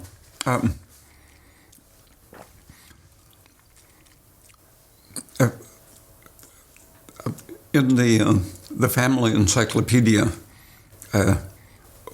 when I was probably 9 years old or so, I ran into the section on Lamarck and Darwin. My parents had a 19th century edition of Darwin's Descent of Man, and in the introduction to that, he said people are misrepresenting me and talking about natural selection as the only thing. He named several different points that were very close to Lamarck. And later, I read Samuel Butler's book on something like the biology of memory, or it was his theory of a Lamarckian mechanism of inheritance as memory of the tissues. And he discussed Darwin's grandfather's theory of evolution. Erasmus Darwin was contemporary with Lamarck and with William Blake. And in London at that time, he, knowing that evolution wasn't popular with the government and the church, he wrote it in the form of poetry. And at one point, he had his carriage painted with the slogan on the side, everything in Latin, everything comes from sea critters, seashells or such. And that's part of the culture that Blake lived in. Swedenborg and his advanced brain research and so on in the 1700s. And because of the pressure of commerce, church, and government, Darwin, the grandson, didn't put much emphasis on the Lamarckian aspects of inheritance, and that's why Samuel Butler denounced him as a coward and a fraud, stealing his grandfather's and Lamarck's ideas, but at least in his later edition of Descent of Man, Darwin said, "Don't get me wrong, I'm not really a neo-Darwinist." But then the people who revived Gregor Mendel's P work were really very anti-Darwinian. They totally eradicated and rewrote his anything that sounded Lamarckian. And Mendel was basically a careerist who wanted to be a higher up in the religious business, and so he knew it was going to please the higher ups if he disproved Darwin's evolution, as Darwin had the idea that these little particles taken out of the various tissues were sent to the gonads to reflect the experience of the organism and become part of the germ cells. And that meant that your traits were being modified by the environment and passed on, reflecting time and experience. And the church and Mendel knew that they had to preserve something of the timeless, abstract, unchanging thing that God created. And so they said, well, maybe God didn't create the exact type of animal and plant, but God did create the traits. What's timeless is the trait, not the way the traits are mixed up in the organism.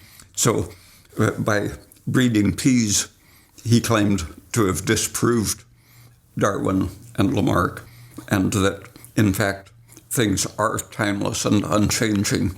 It's just that breeding mixes them up in different proportions, but really nothing changes because all of the inner parts are timeless, perfectly formed units. And then the neo-Darwinists, in reviving Mendel, were basically doing the same thing, saying, here we can incorporate the knowledge of the physicists, the statisticians, and basically the whole Platonic tradition that the particles can be absolutely understood because they're standardized and unchanging. And the very recent, just the last few years of research, well, actually starting in 1960 in Korea, this Korean reported the way he had stained pieces of tissue, showing what he called a third circulatory system. Besides blood vessels and lymph vessels, he showed another system separate from the lymphatic system, carrying very tiny particles rich in RNA. And since RNA was recognized as part of our genetic system, it looked like this was, in a way, maybe analogous to Darwin's gemmules as something circulating information in our body. And the Koreans' work preceded the 1968-1969 discovery of reverse transcriptase, which explained how viruses can be RNA-based rather than DNA-based, because they had their own enzymes that could copy themselves into DNA and then be reproduced. But because that hadn't been invented yet in the United States, the Koreans' work was simply dismissed as so totally outside the scheme to have a third circulatory system. But all along, people looking at a sample of blood through a very good light microscope, it looks like there's a lot of dust in the background, white cells and red cells and platelets, and then a kind of dusty, granular stuff in the background. And people finally have got around to studying the dust and its particles. I think the range is something like, most of them are 5 to 50 nanometers or millimicrons in diameter, up to the size of a bacterium, 1 micron, but pretty smeared out between 5 millimicrons to 1,000 millimicrons, and it's still so small that they look like dust through an ordinary microscope. And these are now starting to be examined in different states of health, aging, disease, and so on. And it turns out that every kind of cell under stress is shedding particles of its substance. They call them membrane vesicles, or exosomes, but they seem to fulfill the requirements of some of these things all the way back to Darwin's gemmules and the Koreans' third circulatory system, and possibly the alternative ways of looking at gene changes under stress, like Barbara McClintock's movable genes that stress can increase the mobility.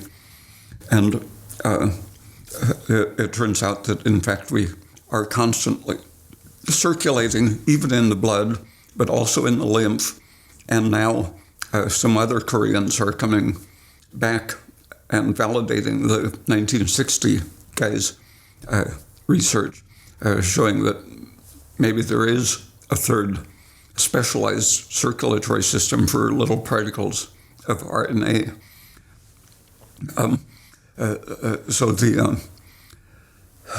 what I first ran across was the traditional encyclopedists. The Encyclopedia Britannica had a good article on the Lamarckians, and that was because before the Second World War, the science hadn't been completely taken over by the dogmatists, and so people were still talking about the evidence. And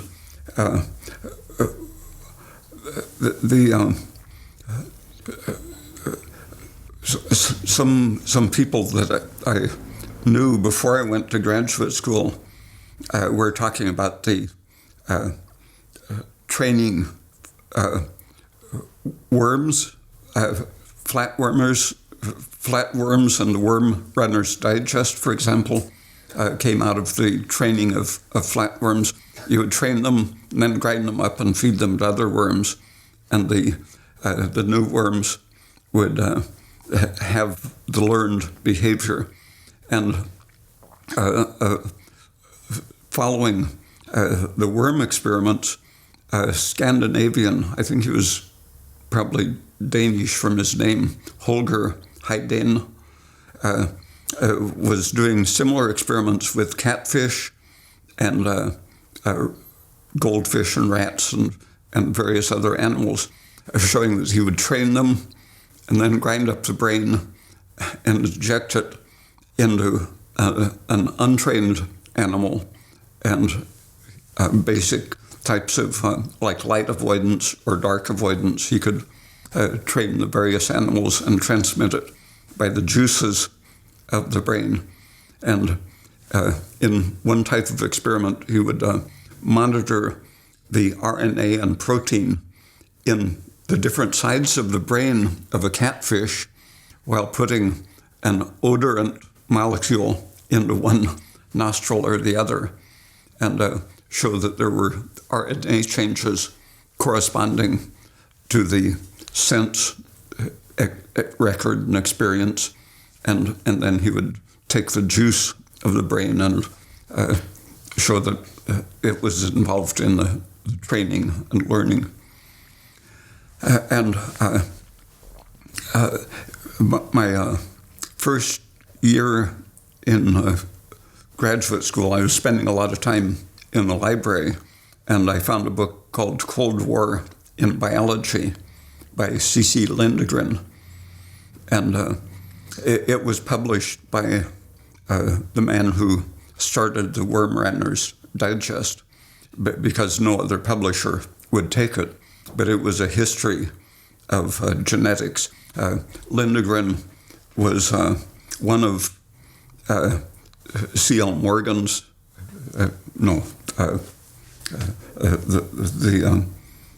the famous genetics pioneer. I've confused him with a psychologist of emergence, but anyway, he was the student of the Columbia and the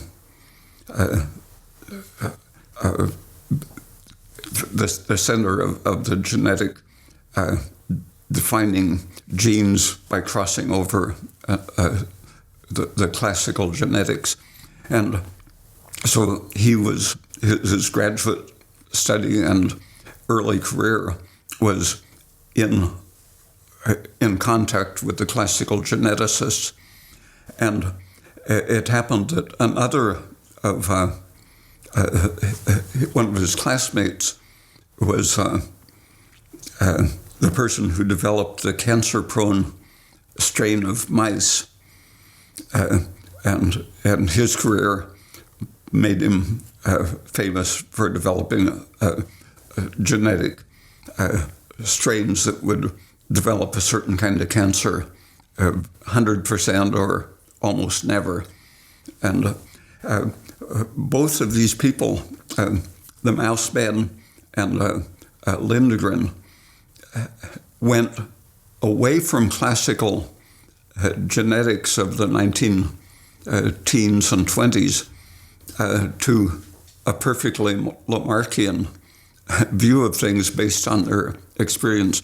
Lindgren worked for the beer industry and as a yeast geneticist, and he described his own experiments in which he would stress the particular organisms while watching them under the microscope and show that it wasn't random mutation like the standard university student experiment and the textbook description that you make an imprint of a colony of bacteria and then press that onto other plates.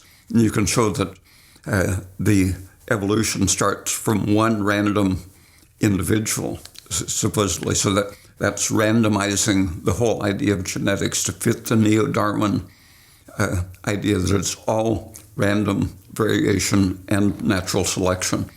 But Lindgren looked using yeasts that he could follow the individual cell under the microscope while he was starving it for a given nutrient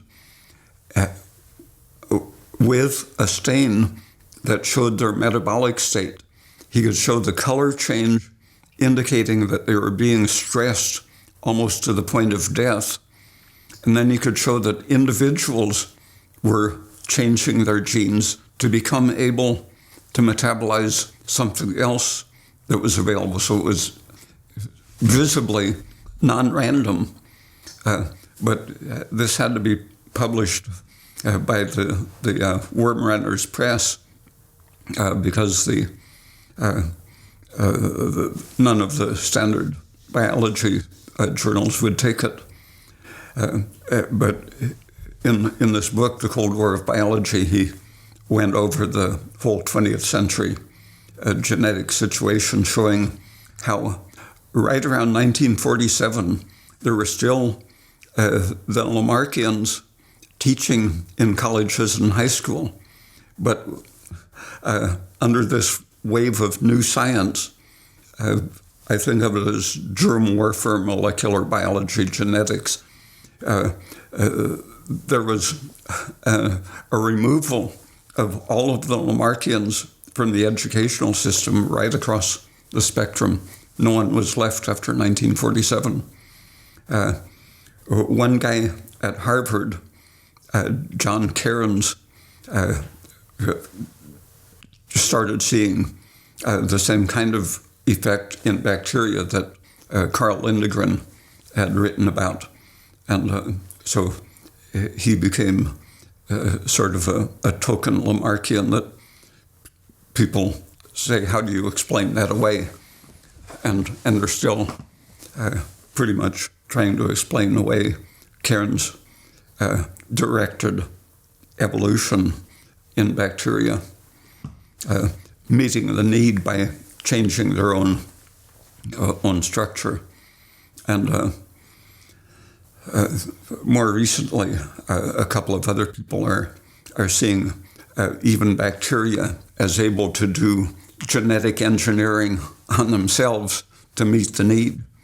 And the only way you can achieve that is if you have a meaningful, coherent structure in the cytoplasm that is perceiving the need and knowing how to evaluate which gene needs to be changed and so on. So it's intelligence directed towards the inside and the outside that you can't explain the events without recognizing that, but it's very hard to get that idea into science.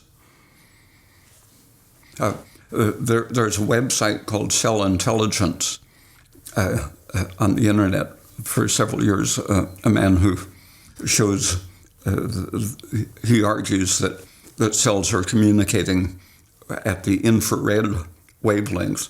And so he shows a laser-directed spot of infrared energy and how cells can be moved around under the microscope following a spot of infrared light. Albrecht Bühler is that man's name. From the website? Gunther Albrecht Bühler. It seems so intuitive. What do you think getting stuck on the whole, randomness as the driving force for evolution seems like some kind of, like it gives you the opportunity to not take responsibility for something that might be happening? Yeah. I've tried to trace the doctrine of randomness or the assumption of randomness, and the mathematicians were trying to describe how to predict where a cannonball is going to fall, and the insurance companies were looking at how to handle randomness to predict investments and risk judgment and so on. So the mathematicians were working on it in the 18th and 19th centuries for practical purposes. But in the context of mechanizing, abstracting energy from matter, and universalizing the atomization or quantization into these out of time and out of interaction, the absolute units.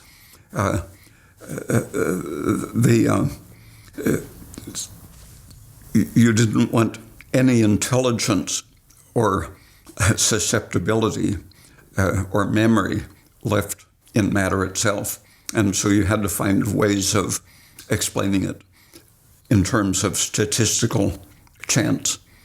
And that was the context that S.J. Bose was working against when he showed that matter and organisms all have these properties of sensitivity, reaction, memory, and fatigue and recovery, right across from inorganic to organic and living matter.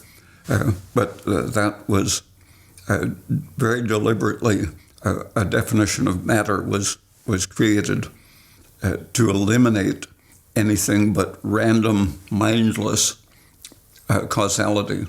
And so the conflict currently between the neo-Darwinists and the creationists, it's going back to around 1800 when the universities and the government said you must believe that God created it, and if he isn't intervening, he's at least responsible for setting it up. And the random people who said, no, it's all stupid and mindless, it all happened by chance. So they're both basically committed to the same system and ideology. The neo-Darwinists are just as extreme as the antique religionists in how they view change and matter. And the whole thing comes down to what is substance and what is an element and so on. Aristotle didn't commit himself to any of these ultimately deadly ideas, and so he's very hard to understand coming from a contemporary. You learn what the Greek word meant in his time, try to figure out how you would translate it, and it really becomes impossible to translate into this system. You've got to change your mind about what substance and change and being, everything has to radically change before you can translate someone like Aristotle or even read him properly. And for example, for him, apparently, a substance was anything. It wasn't necessarily an abstract thing, but Socrates was a particular substance, and a goat is another kind of substance. There's no defining absolute distinction between iron and the emperor. It's each thing has its properties, and a natural law, is what a thing does. And so the laws are governed by the thing rather than the thing being governed by the law. And so if the thing is becoming and changing through time, if it decides to change because of it's something intrinsic to it, if it changes in a certain direction, then you can say it's following a law, but it wrote the law. And so if substances keep developing through time, so do the laws that they, at one time, there were maybe volcanoes and clouds and so on, and there were certain natural laws, but as organisms appeared, new natural laws appeared, and the organization is the substance. A new organization appears in response to physical conditions, and that new organization is a new substance. So there's a substantial difference between a sponge and a person, but each one has its organization and so it has its ways of, its laws of behavior and reacting and so on. And Blake was one of the first people to think through this issue and to apply it to social thinking, and said one law for the horse and the tiger, I guess, is tyranny, that each thing has its own natural laws.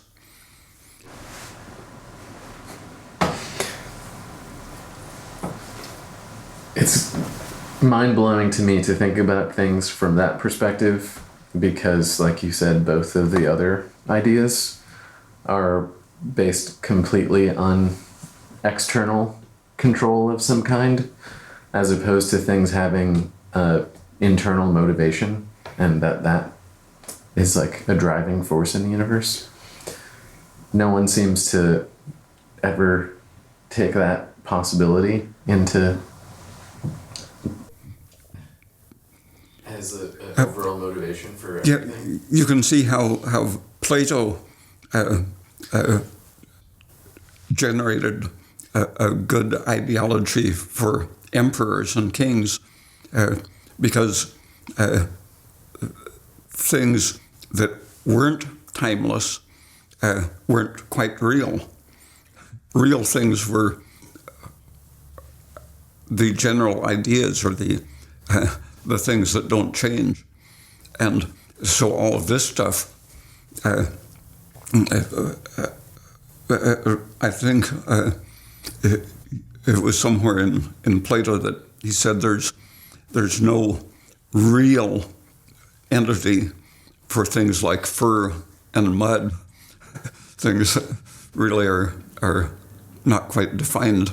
And so that idea that things are timeless and perfect and clean, and all of this is erroneous and not fully real. So it says that don't try to change things. The way it's set up by those of us who know how it is, that's the only way there is. And Hegel, recognizing certain ways that history has changed things, kept the idea that it's still a mental process, and so it's all closed and has a predetermined outcome. The same way Plato said the outcome is known beforehand because there's no real time. Hegel said, well, maybe there's time, but it has this definite outcome with the king at the top. Can you talk a little bit about the dangers of genetic determinism? How that's destructive? I've known actual living eugenicists, people functioning in society, who not only supported molecular biology and genetic engineering, but who advocated it for the purpose of improving, eliminating the wrong types of humans. One of the when Philip Abelson was the editor of Science magazine, they were regularly publishing things by Herrnstein and some of these Harvard racists, fascists, who were applying genetic determinism to intelligence. And Abelson, or his editorial staff, kept publishing these basically fascist, racist things. And one of them, I think, was an 11-page article in their fine print, a really long article for Science, talking about, I think it was essentially working class inferiority. And after all of these pages of arguments, their last paragraph drew conclusions about how this determines class ability and stratification and such, but it had no clear evidence, no clear relation to the evidence they'd been talking about. And so I said, well, since in a little tiny letter to the editor, I said, since they haven't considered intrauterine conditions according to the environment experienced by the mother, this last paragraph doesn't have anything to do with the preceding 11 pages. And I got back a rejection letter. My little 2-sentence comment on that article had gone to 2 different referees, and each referee wrote a little article explaining why my comment shouldn't be published. One of them said my position was almost as extreme as the author's. And the other one said, in these publications, his comments are shown to be erroneous. The reference he gave was work done in 1942 and 3 at Hitler's Racial Hygiene Institute. Could you talk a bit about the importance of novelty and stimulation for the organism? Or I think you've called it, or at least relates to what you've mentioned as the orienting reflex?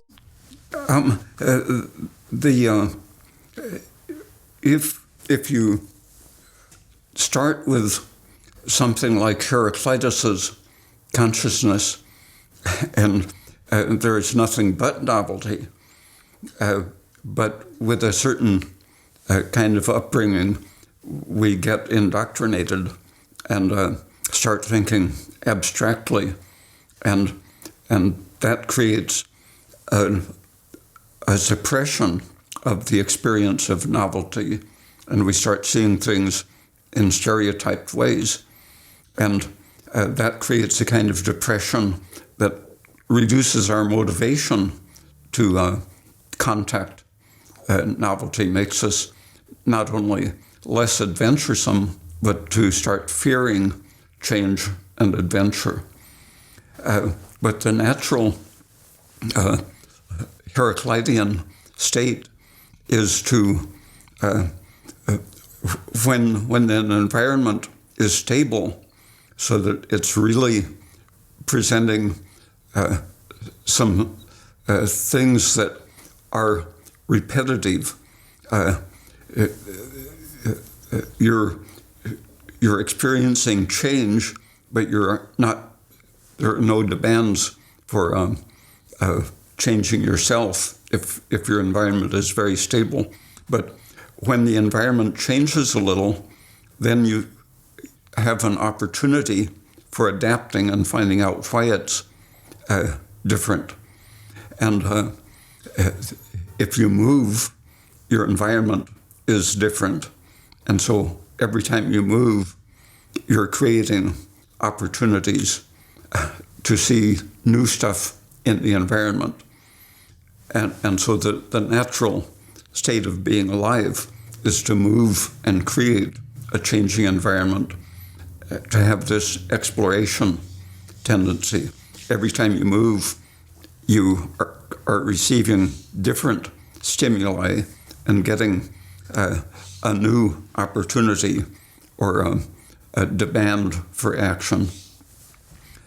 So the environment can become chronically more and more stimulating. And as you understand each of these changes, each one calls up a need to reinterpret, and every time you reinterpret, you have the opportunity to generalize and see how one thing helps to explain another thing. And the model we have of what we understand in the world and our place in the world, the Russians called it the acceptor of action. When we do something, our model is noticing what we do and what effect it has, and so that action is requiring change in our model, and so the acceptor of action is an actual structural process in the brain that, as you have new understanding, you see new possibilities for doing things in the world. And this opens up the need and the opportunity to use your energies in different ways. And when you have a bigger system understood, you find that you can achieve more by doing less. And so it takes less mental energy the more you understand, but you discover things at a higher rate when you have a broader range of experience. And so it becomes more stimulating, but also easier to do. It's the idea of relaxing into complexity. You get an energy reward by the efficiency of understanding things more efficiently. The actually new circuits are set up in your brain, combining things that had been separate, and now the activation or flow of energy between your various brain parts is more abundant, more complex, but also easier. And so generalization of understanding is also a changing of the way the inner processes are working. And it increases the rate of metabolism, rate of energy production, but also the efficiency with which it's used. And that should be a stimulating way of living and accumulating structure in your body, as well as modifying the way you exist in the world. And that involves interaction with your economy, your ecology, society in general. So I guess we want to get into self-ordering systems a little bit and the way nature creates higher order. Is it spontaneous? And is there a place for randomness in the ideas? Yeah, randomness is always a threat. And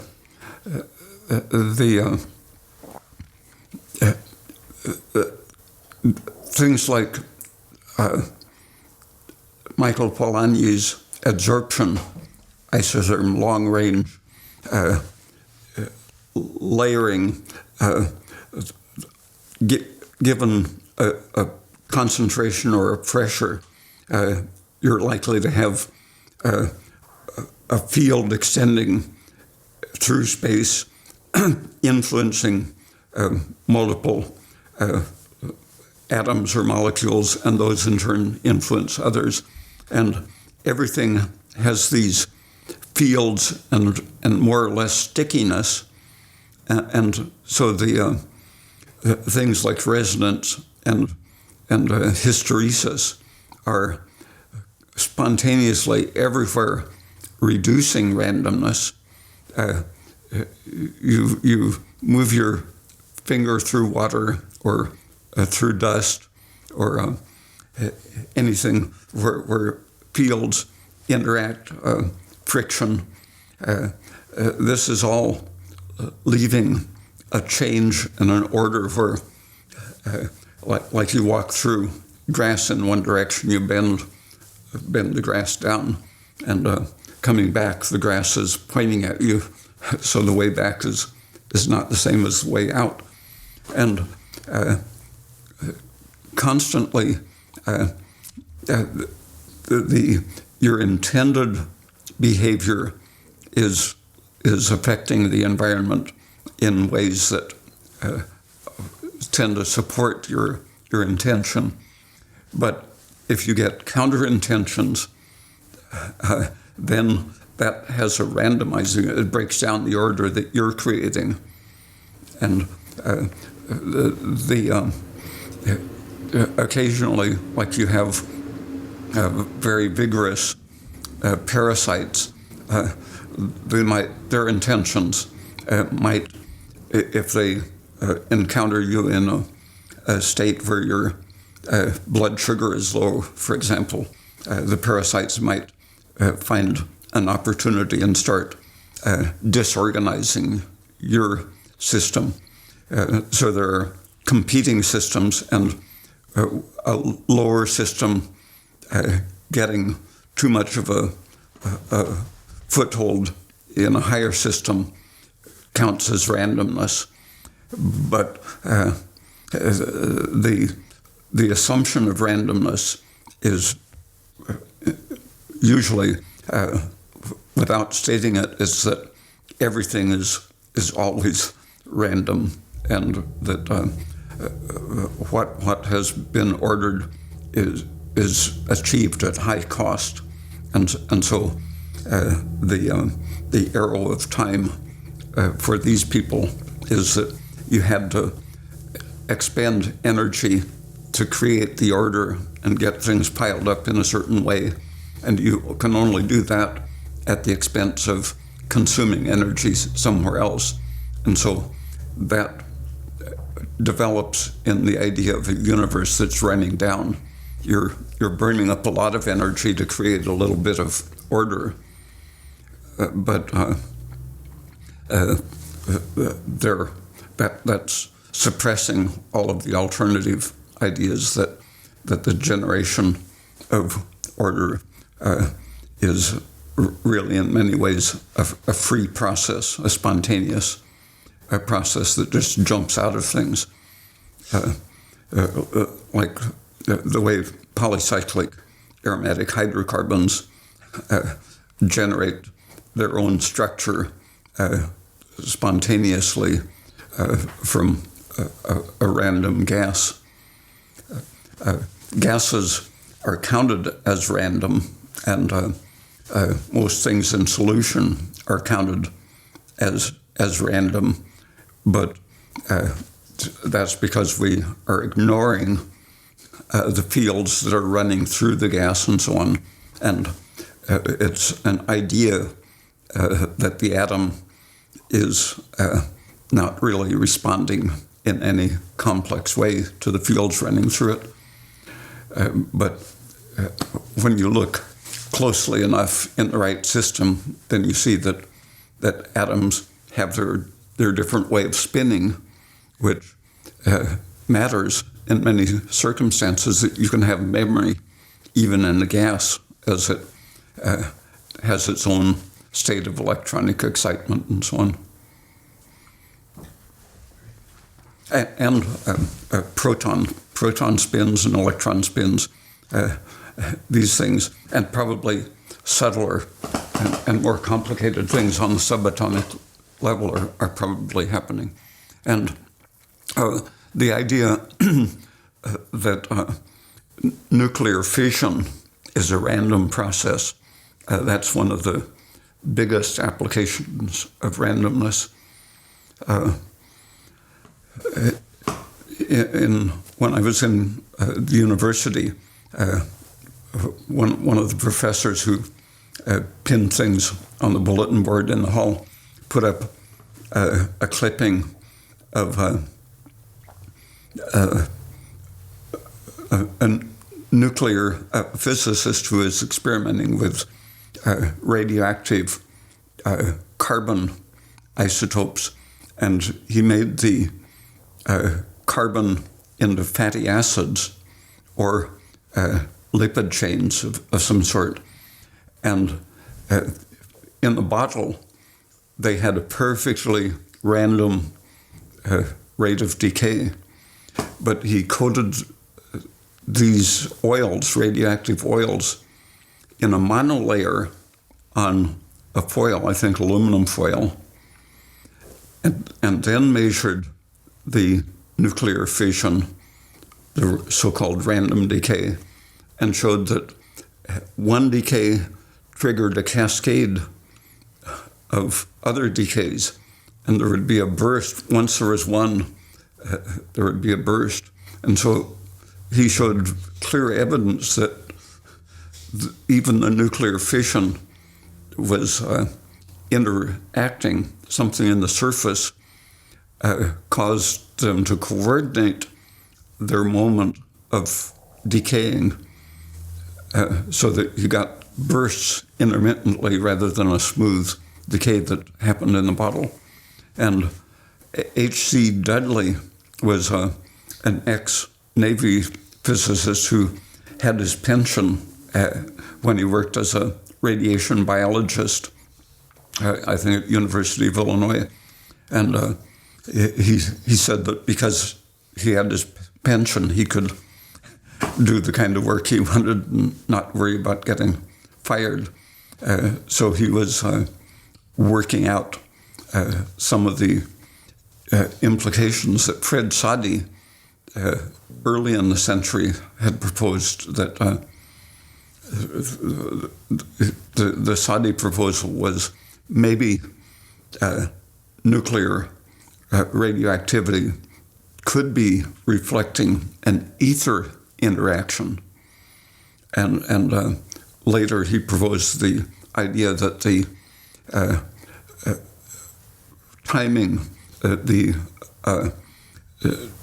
birth of new material in the cosmos produced cosmic rays, and that the constant generation of cosmic rays was generating a radio wave background. I think he was the first person to predict that there would be a radio wave background in the cosmos. And when that was finally discovered, I think they forgot that Soddy had predicted it on the basis of new matter being formed. And instead, they said this is fossil evidence of the creation of the universe in a Big Bang. But it was exactly 180 degrees opposite from that theory. It was the constant creation of matter. And Horace Dudley revived the things that at one point Fred Soddy had proposed to explain nuclear decay, and suggested that the ether could consist of a sea of neutrinos. And at that time, the doctrine insisted that the neutrino had no rest mass. And Dudley was suggesting that there is a very small rest mass in neutrinos, and that if the background is filled with a flow of neutrinos, that they could be the medium of resonance between atoms. And by coincidence, Dudley's article proposing that there could be a medium of interaction causing the appearance of random nuclear decay, that was published in an Italian mainline physics journal within a week of the other guy's demonstration of non-random carbon isotope decay on the surface. Exactly the thing Dudley was warning about, saying that if things like the crystal structure of nuclear fuel is really the mechanism of nuclear decay, we aren't able to predict safely what's going to happen with stored nuclear waste and so on.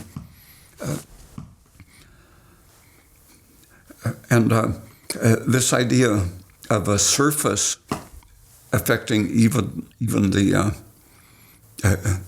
inner behavior of an atom, it implies that maybe the ordering of a metal is involving other things than electrical charge. Michael Polanyi, in his study of crystals, surface effects, friction, elasticity, and so on, was showing that the forces that you see on a surface are really also depth processes in the metal. And when you have a metal surface apparently causing non-random nuclear decay, that means that you're projecting something, organizing something through the surface of the metal. Alexander Rothen, working at the Rockefeller Institute, was mostly known for being able to measure extremely thin films of substance and measure the thickness by the angle at which a beam of polarized light is absorbed. And so it would allow extremely fine measurements of a layer. And that was acceptable and useful. But in the 50s and 60s, he started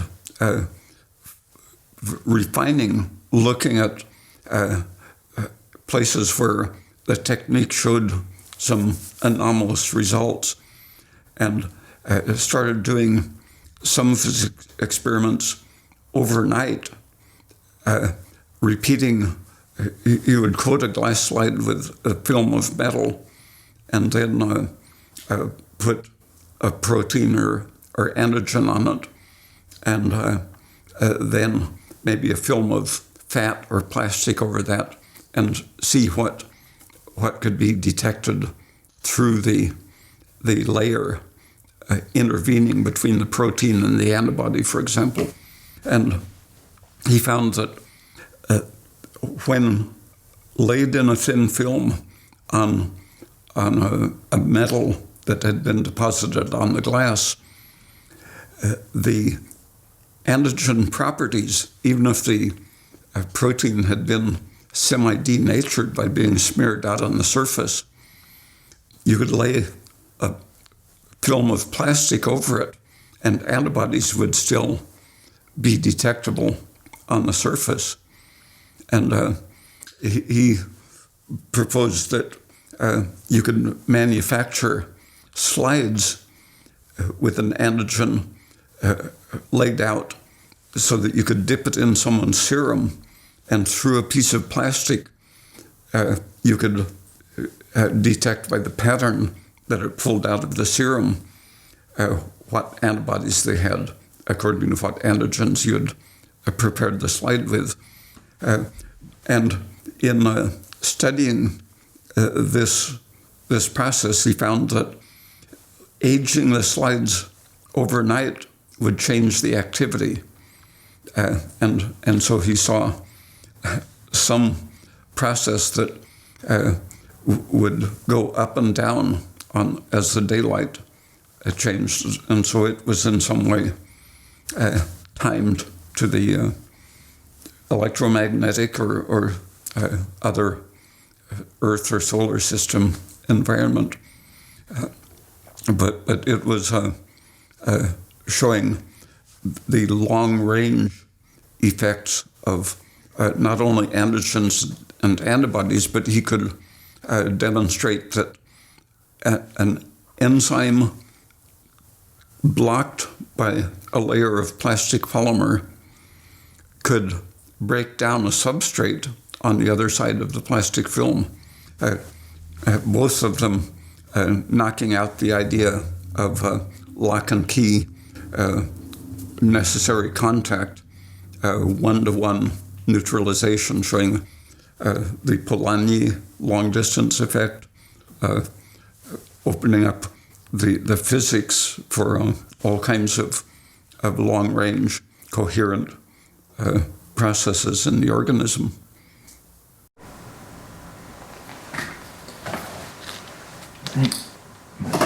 Yeah, so I think that leads into electromagnetic fields and fields in general. How if you could talk about how electromagnetic fields influence biology positively, negatively, how things are affected by fields.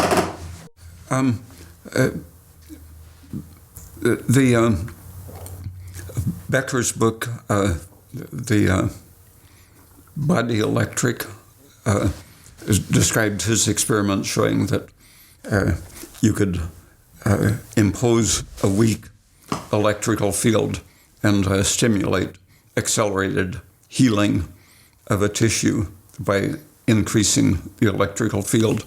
And the body normally is generating these fields, and when there's a wound, there's an intensified field.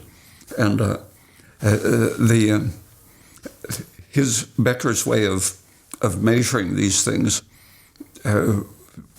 was pretty free of artifacts. It took the outside way of measuring things. When you have the injury, you can measure with any kind of electrode, even relatively remotely, because there's a field. And that kind of bioelectric measurement is something that gets around the artifacts of sticking a needle in and injuring the cell, because when you poke the cell, you're creating an injury potential. But in the healthy organism, you can externally measure the difference between a healthy field and an injured regenerative field.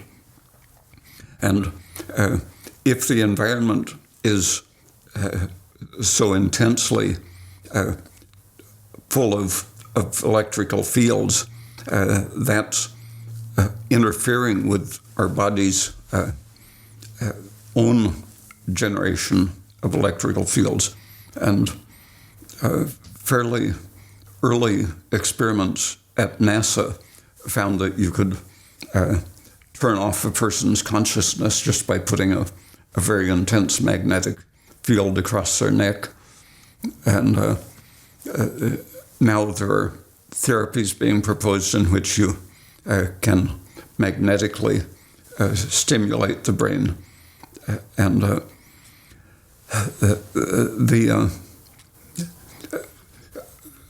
Holodov in Russia made a big point of saying that he's talking about the sensitivity of the organism to its outside fields, but he wasn't investigating the fields generated by the organism. One of the references he gave me was by Madeline Barnethy and her husband on the sensitivity to fields, following up on some of the things that Solko Trump had done. And the Barnethys showed that everyone is really potentially tuned in to very weak fields in the environment. And the fact that very few people are studying these doesn't mean that they aren't important, but Robert Becker was very definite in saying that we should be a lot more cautious with our exposure to fields because they are so intrinsically involved in maintaining and repairing healthy tissue. That was something Michael Persinger talked about a fair amount when we chatted with him. The difference, well, that there's such powerful fields in the environment, but that you can have profound changes in consciousness with just a very weak field that he used to apply, causing, religious experiences for people with something that has no more power than a hairdryer or something like that. In the 60s, I was experimenting with putting a weak direct current across the brain. And I ran into some people in San Diego working in the military industrial complex who, when they learned that I was interested in experimenting along this line, they told me about stuff that was being done in their field. And they said that already at that time, people could be monitored from a distance of several feet away, give them a whole physical exam and lie detector test and such without touching them. And there were experimenters changing, imposing a different rhythm on the brain. The brain's natural rhythm, for example, 10 or 11 cycles per second, they would synchronize with that and then gradually slow it down and find that as they drove the brain frequency down below about a third or 40% lower than normal, the person would get sick.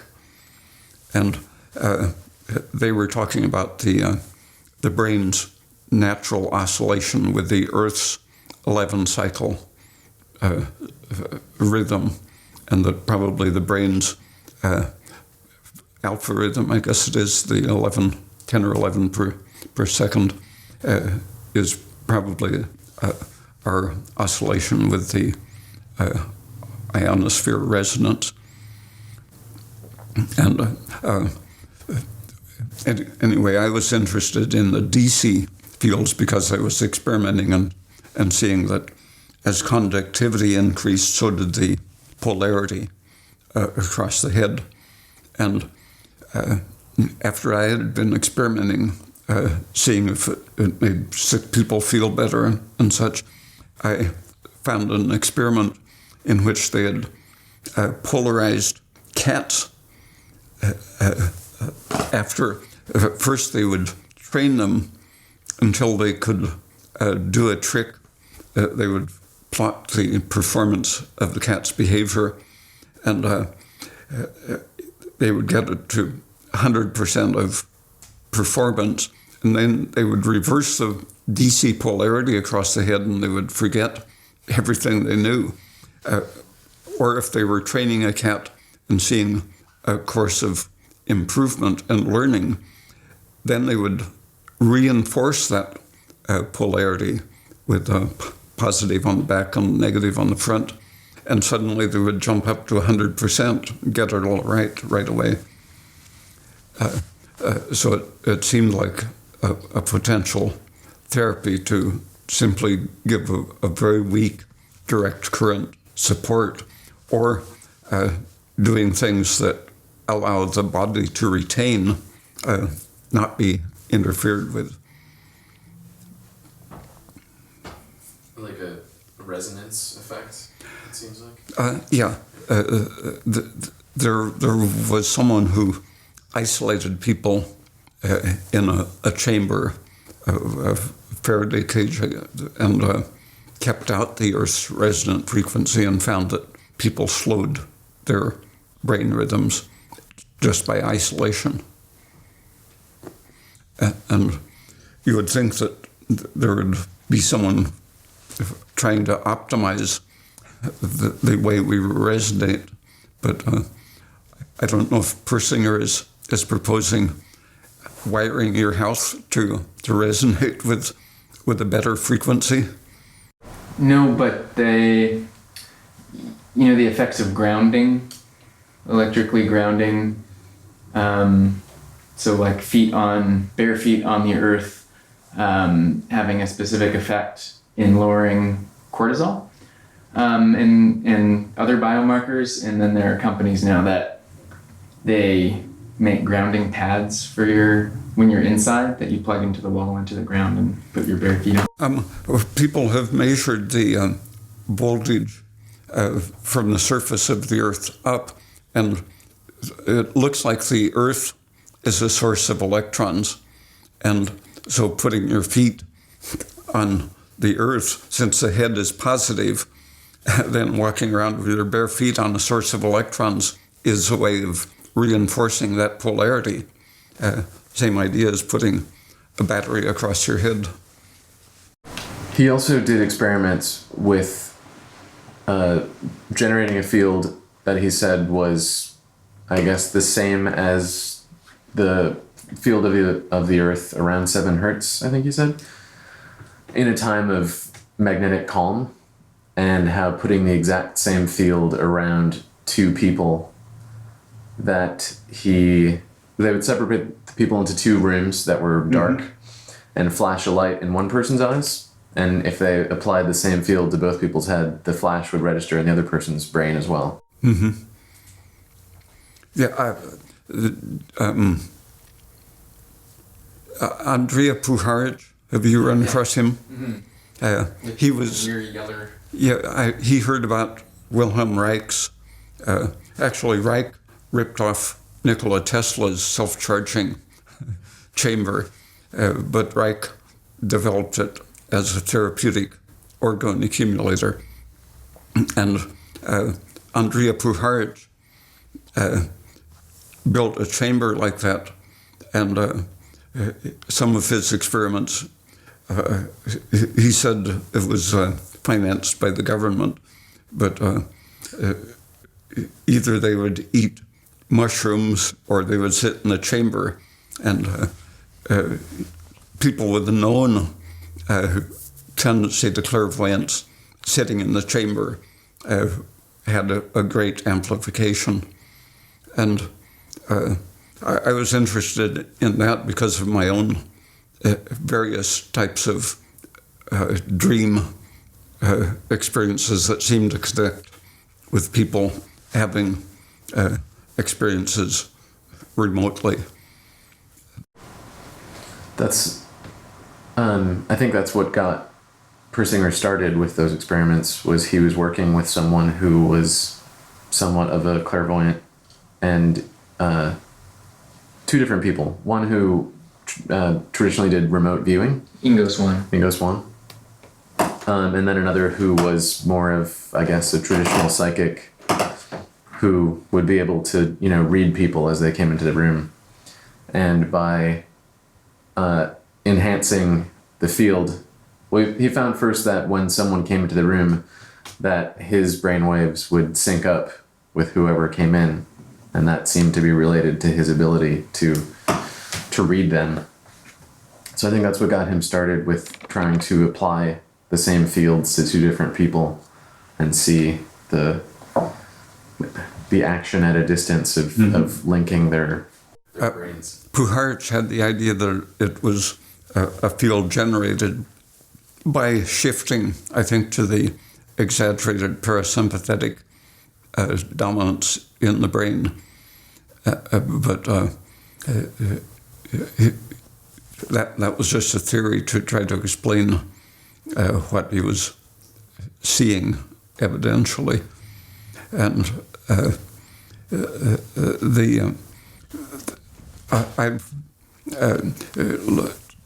connecting Sheldrake and his creative, formative field to this interconnecting clairvoyant reading field. I've had experiences that seem to involve something like an extending field that's sensing the future. Sometimes watching people in a conversation, I could encompass how they were going to be directing their argument minutes into the future. And there was a period of a few weeks in 1956 when every morning, just in my last dreams before I would wake up, I would see some sort of an event or image, and I would wonder what that meant. It would be sort of an out of context dream. And then an hour or 2 or 3 hours later, something unexpected would happen, and I would say, oh, there's that dream. And that happened repeatedly over this period of a few weeks in 1956. And I think it was a couple of years ago, exactly the same thing started happening again about 56 years later. I would have a dream, like a very concrete thing, an hour or two later. In a couple of cases, I even mentioned it and wanted to have a witness. And in fact, it really, a very unique one-time event happened after having a strange dream of that same sort of one-time event. So it made me think that the people involved seemed to be having an intention to go in that direction that was being projected. So there was a definite span of time that seemed to be covered in these states, usually just from 1 to 3 hours. I think some of the work that Michael Persinger did early on was correlating experiences like that, looking at time periods where people had an increase in those sorts of experiences, and then looking at the records of the geomagnetic activity of the Earth and seeing that they seemed to line up where people seemed to have more clairvoyant experiences at times of geomagnetic calm, and that ability seemed more disturbed at times of high activity. But anyways, what do you think of the work of Michael Persinger? Oh, his work on the brain and consciousness and such in itself is very interesting, just as a neurologist, but his fields, stimulation and detection of synchrony and such, I think a lot more people should be working on that. It's as far as my experience goes, it was these government people in the 60s who, I don't know if they were leaking stuff that shouldn't have been leaked, but it was very closely related to that kind of Andrea Puhardt research. At what point did your knowledge of biology and health lead you to begin helping other people with their issues?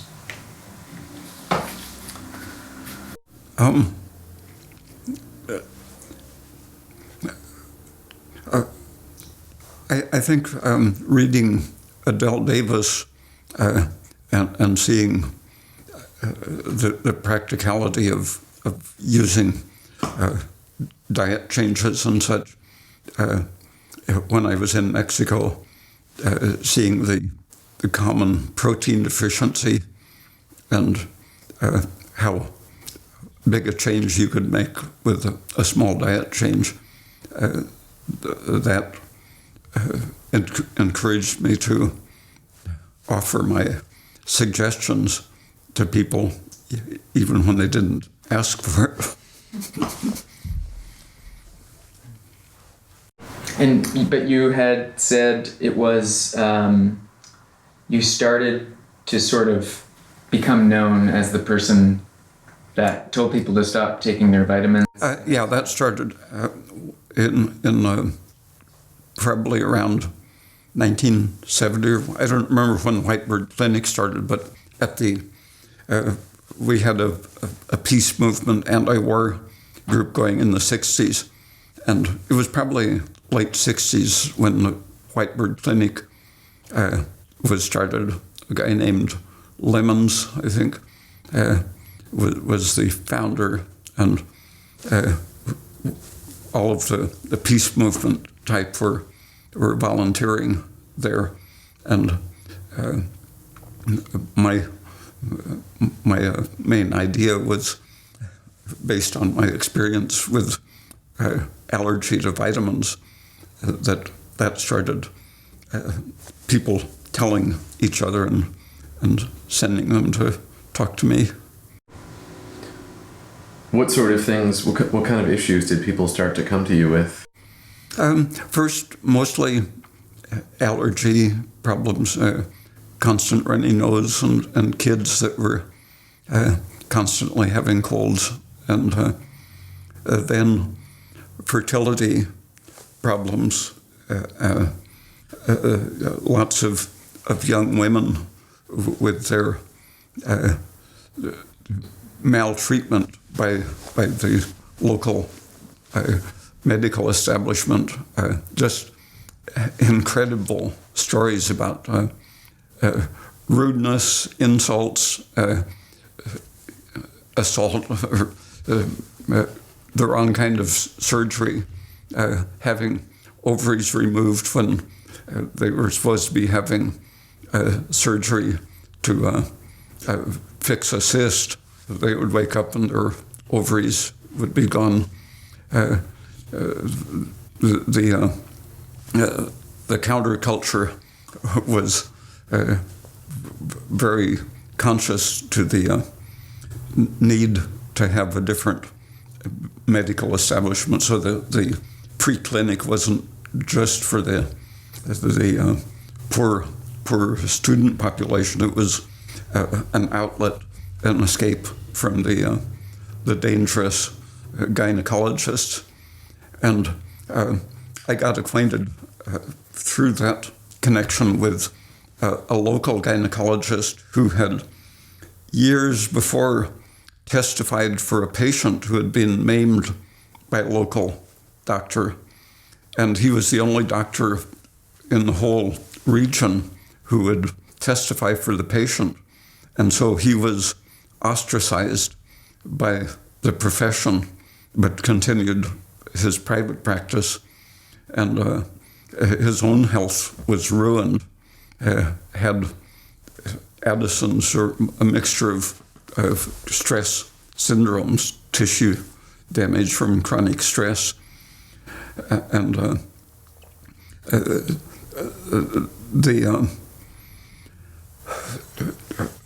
that environment of seeing how dangerous the medical establishment was, and the fact that I had been working on the danger of estrogen and a bad diet, and how that was counteracted by progesterone and thyroid.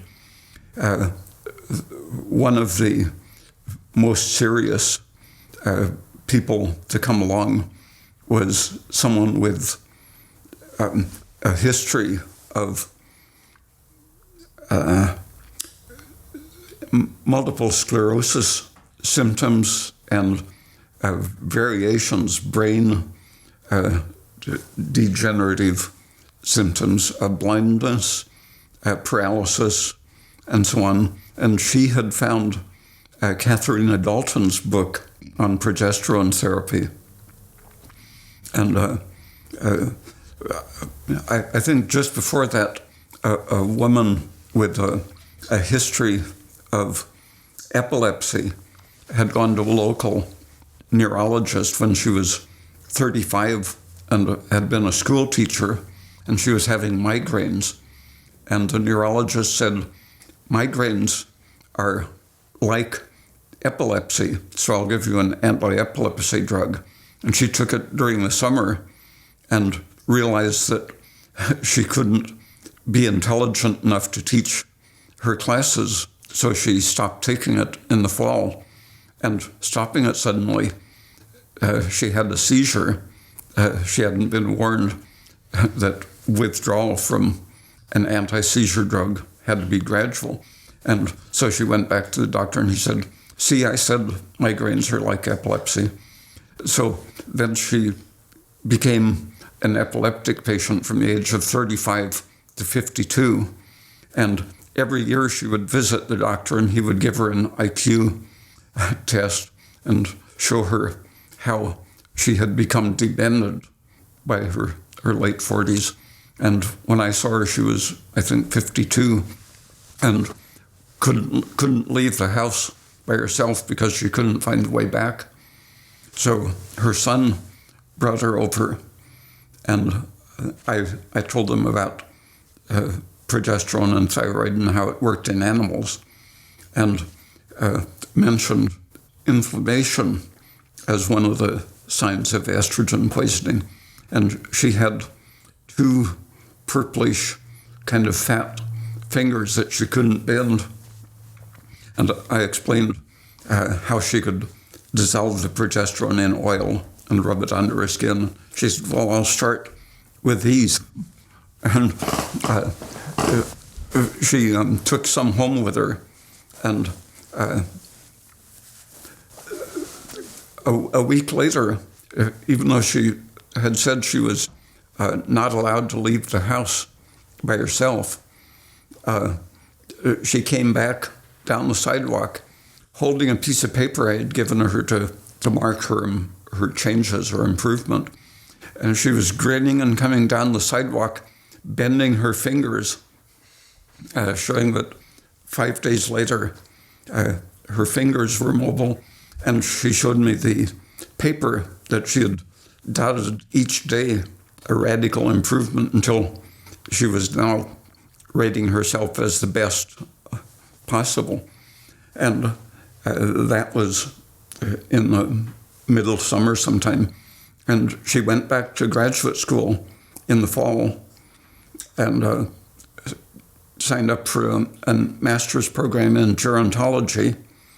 Got straight A's, got her master's degree after 9 months, after 17 years of dementia.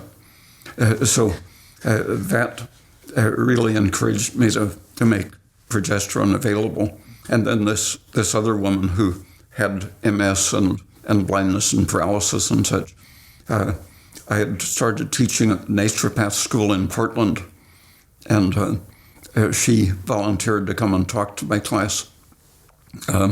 It was on the 2nd or 3rd floor of an old building in Portland, and she drove herself to the school, came up the stairs walking perfectly, and lectured for about an hour about progesterone and her experience. And so then I was really encouraged to make progesterone and thyroid available freely. And I bought a drum of Armour pure thyroid powder, 10 kilograms, I think it was. And because I had sent some of the young women back to their gynecologists with telling them that, that they were aware of what was wrong with her diagnosis, that in fact one had been told that she was having moral or psychological problems. She couldn't be pregnant, but she felt pregnant. And she found out that he had done an incompetent abortion and left part of the material in her uterus, and she knew right where it was, said where in the uterus it was, and after many rejections and insults, she found out that it was exactly where she felt it and had it removed and was okay. And a series of people like that gradually, over a period of just a few months, let the local gynecologists know that their patients were onto them, and they changed and started prescribing progesterone. So for 10 years or so, until those guys retired, Eugene had some good gynecologists.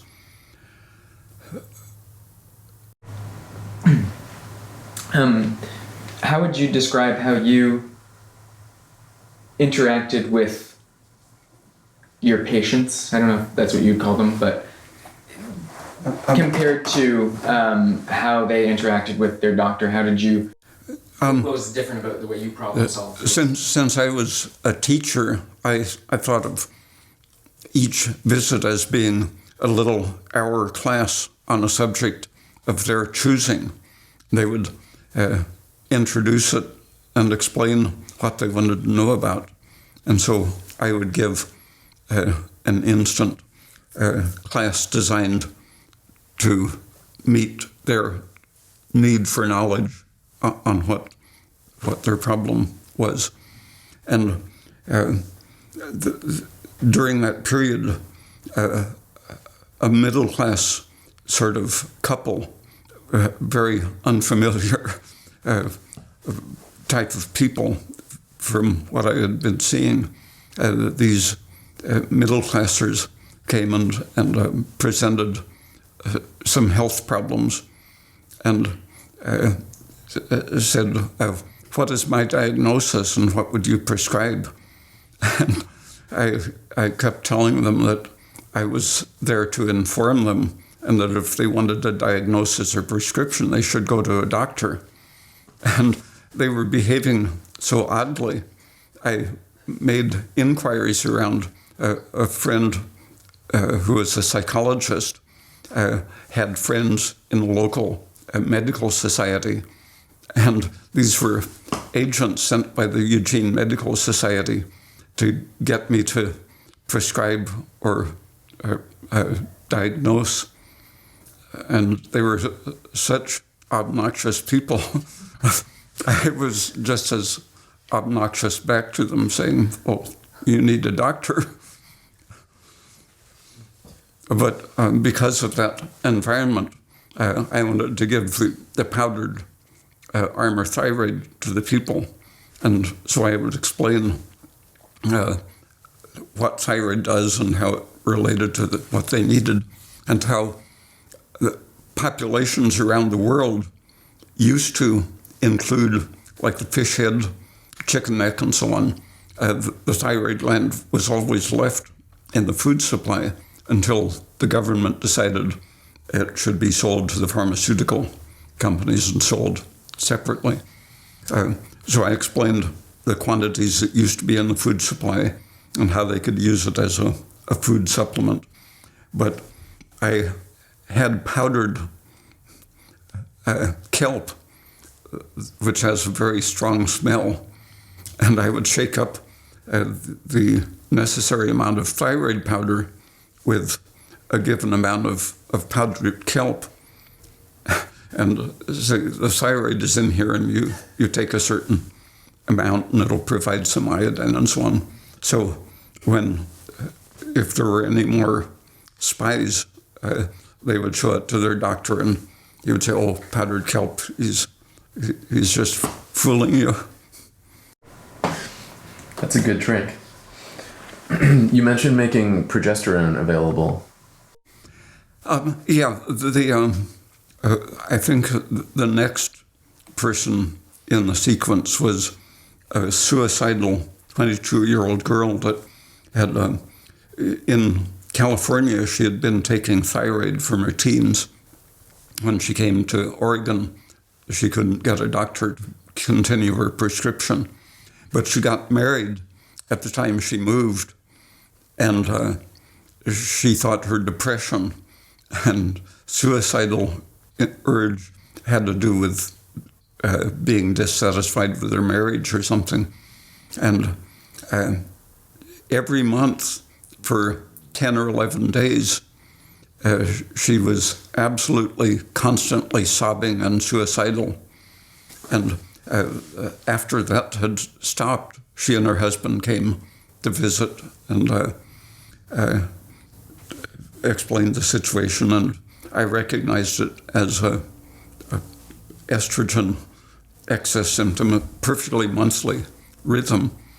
And she was about 4 or 5 days before or after the episode, and I cooked up a jar of olive oil, warmed progesterone into it. She was sobbing uncontrollably when she arrived and couldn't stop. And she was 22 and mostly Chinese type skin, and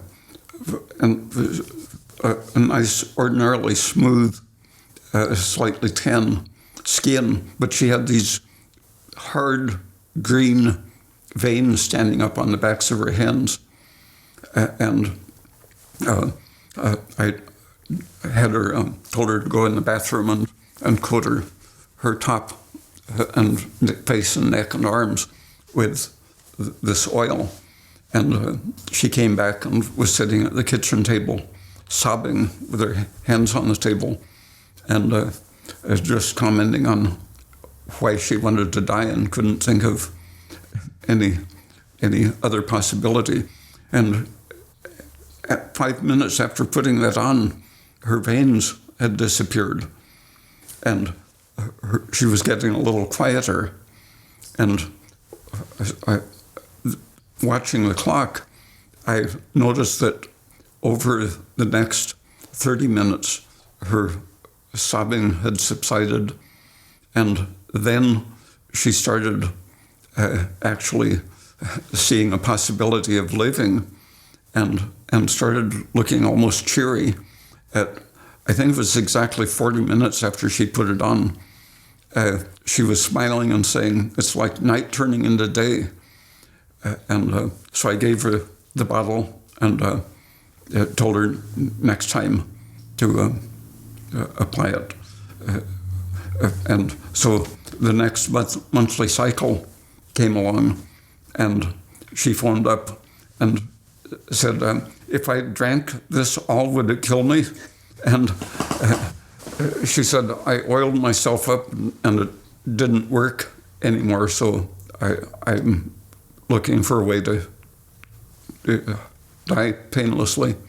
And so I went over to their apartment, and she was sitting there all oily and sobbing, and she showed me the bottle that she had oiled herself with, and the progesterone had crystallized out on the bottom. So I went over to the stove, heated it up, stirred it into solution, had her put on another coat, and watched the clock again. Exactly the same thing, just like an unwinding. The veins went down in 5 minutes, and at the end of 40 minutes, there was this constant improvement in mood, and she was grinning and saying, "I wish I could always feel this good."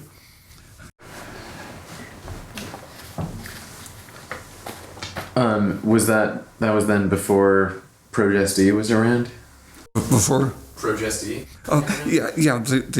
I realized that it wasn't going to be something doctors would want to follow their patients around with redissolving it. And so I looked at all kinds of things to hold in solution. Acetone, for example, has the similar group that makes it a good solvent, but it isn't pleasant smelling, and probably wouldn't have a good effect to use repeatedly on your skin. And experimenting a lot, I found that vitamin E seemed to be the only thing that was biologically very compatible and a very good solvent. I could get a 50-50 with the highest purity vitamin E available, I could get a 1-to-1 solution that was stable. And because if you ate too much of it, it would knock you out totally. Very powerful anesthetic at a high dose. So for a while, I made a 20% solution, and still if someone drank a bottle of that, they might stop breathing from the deep anesthesia. So I decided that 10%, very unlikely that a person could take too much of it. Well, did you want to say anything else about Progest-E? I'm just curious how that came about. When I discovered that vitamin E was the practical solvent, I remembered the experiments I'd done in the hamster lab when I was working on my thesis.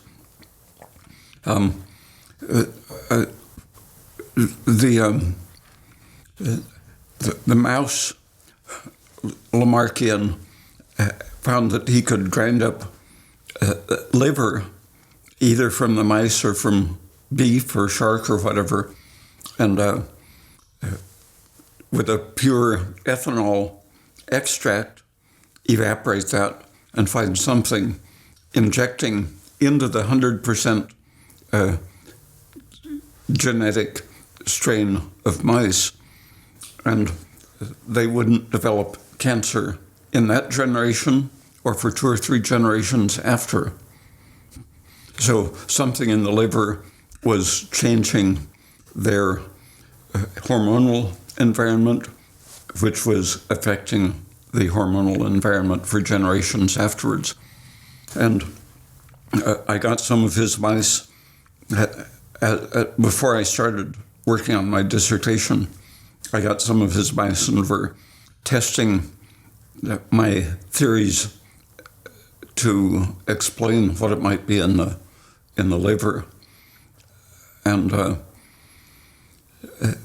thinking about St. George's argument that the pigments are electron donors and acceptors, which catalyze protective oxidation.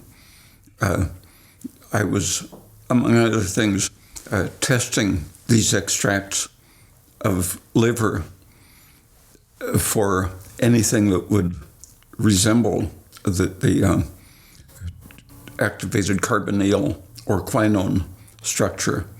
And so one of my oily extracts, I would do paper chromatography, and I knew there would be vitamin E and vitamin A and such, and so I compared spots of known substances with a potentially amber to yellow color, and comparing, I bought some ubiquinone coenzyme Q10 from Sigma Chemical as a comparison, and one of the orange extracts ran at the same speed as the CoQ10. And when I had a very pure vitamin E product, when I mixed that with either the CoQ10 or the extract from the liver, or simply a chemical, the simplest chemical analog of benzoquinone. Each of these mixing with vitamin E produced a black or greenish black pigment just as soon as they were stirred together. And when I did the paper chromatography, the solvent running past these, not only the coenzyme Q10 and the liver extract moved at the same rate, but the vitamin E moving at a different rate the solvent separated the vitamin E from the coenzyme Q10, and just the pressure of the solvent reverted them to their colorless or orange original color, showing that the black or greenish black color was a very tenuous kind of bond that just the solvent moving it across the paper was enough to separate the bond and destroy the color. And so the fact that when I ground up the liver in the ethanol, the fact that it turned white, I was apparently just separating some components from the coenzyme Q10. And thinking about the livers containing vitamin E as well as coenzyme Q, it occurred to me that part of the color of the liver is probably this darkening effect of putting the donor and acceptor together. And thinking about the metabolic interactions of vitamin E and progesterone, vitamin E as the 1940s anti-estrogen, and some people in Italy called vitamin E the progesterone-sparing material. So it seemed very logical to combine them, not only because it's a perfect solvent, but because biologically they function together. Both of them stabilize and protect respiration and have the anti-estrogenic, anti-inflammatory effects. And vitamin E has some very aspirin-like effects in stopping prostaglandin synthesis and so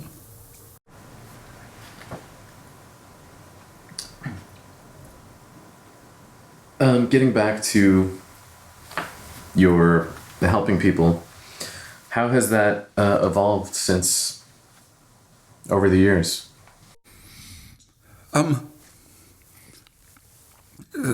Several years ago, the lawyers in California, I think, were put up to it by the estrogen industry. There was a mysterious $300,000 grant to a women's law group to go after people producing progesterone products. This was 2005, right after the Women's Health Initiative in 2002 had shown that estrogen causes heart disease, dementia, and cancer, and the prescriptions and profits from estrogen dropped off drastically.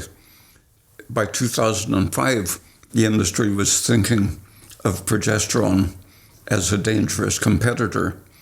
And this California Women's Law Group got this big grant to go after sellers of progesterone.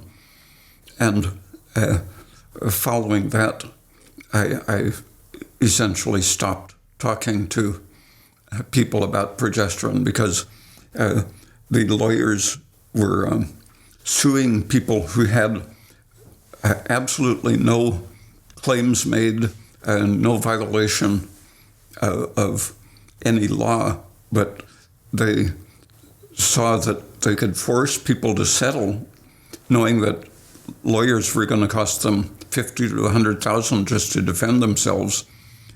They could essentially count on getting $50,000 at least as a settlement, even if the person hadn't violated any rules. So seeing the situation in which lawyers can't be sued for malicious prosecution of a civil case, they're totally exempt and defended by the lawyer establishment. They're allowed to lie and so on. So I saw it as a situation that simply made it impossible. But besides, someone earlier had sent my books to someone at one of Ralph Nader's organizations. Someone sent my books to a person at this Nader group, said, can't you people do something to get the establishment to shift its position on progesterone? And that person was like an estrogen-soaked a devotee of the pharmaceutical industry who turned all of my books over to the FDA and said, these are all in violation of federal law by saying good things about progesterone.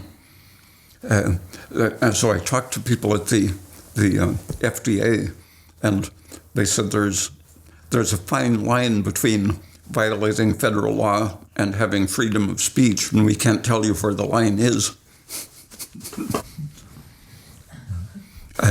So I've been very careful about what I say about progesterone now for the last 10 years or so. And just progesterone, or are you careful in general about how you word things or recommend? I'm always conscious of doing it in an information way and not as a recommendation or a sales pitch. And so how do you then interact with people now? Like currently, what's the medium that you share knowledge? Periodically, someone emails me that clearly seems to have ulterior motives, but my procedure seems to so far have not appealed to lawyers too, and possibly because I don't demonstrate a thriving business or income that would make it worth their while.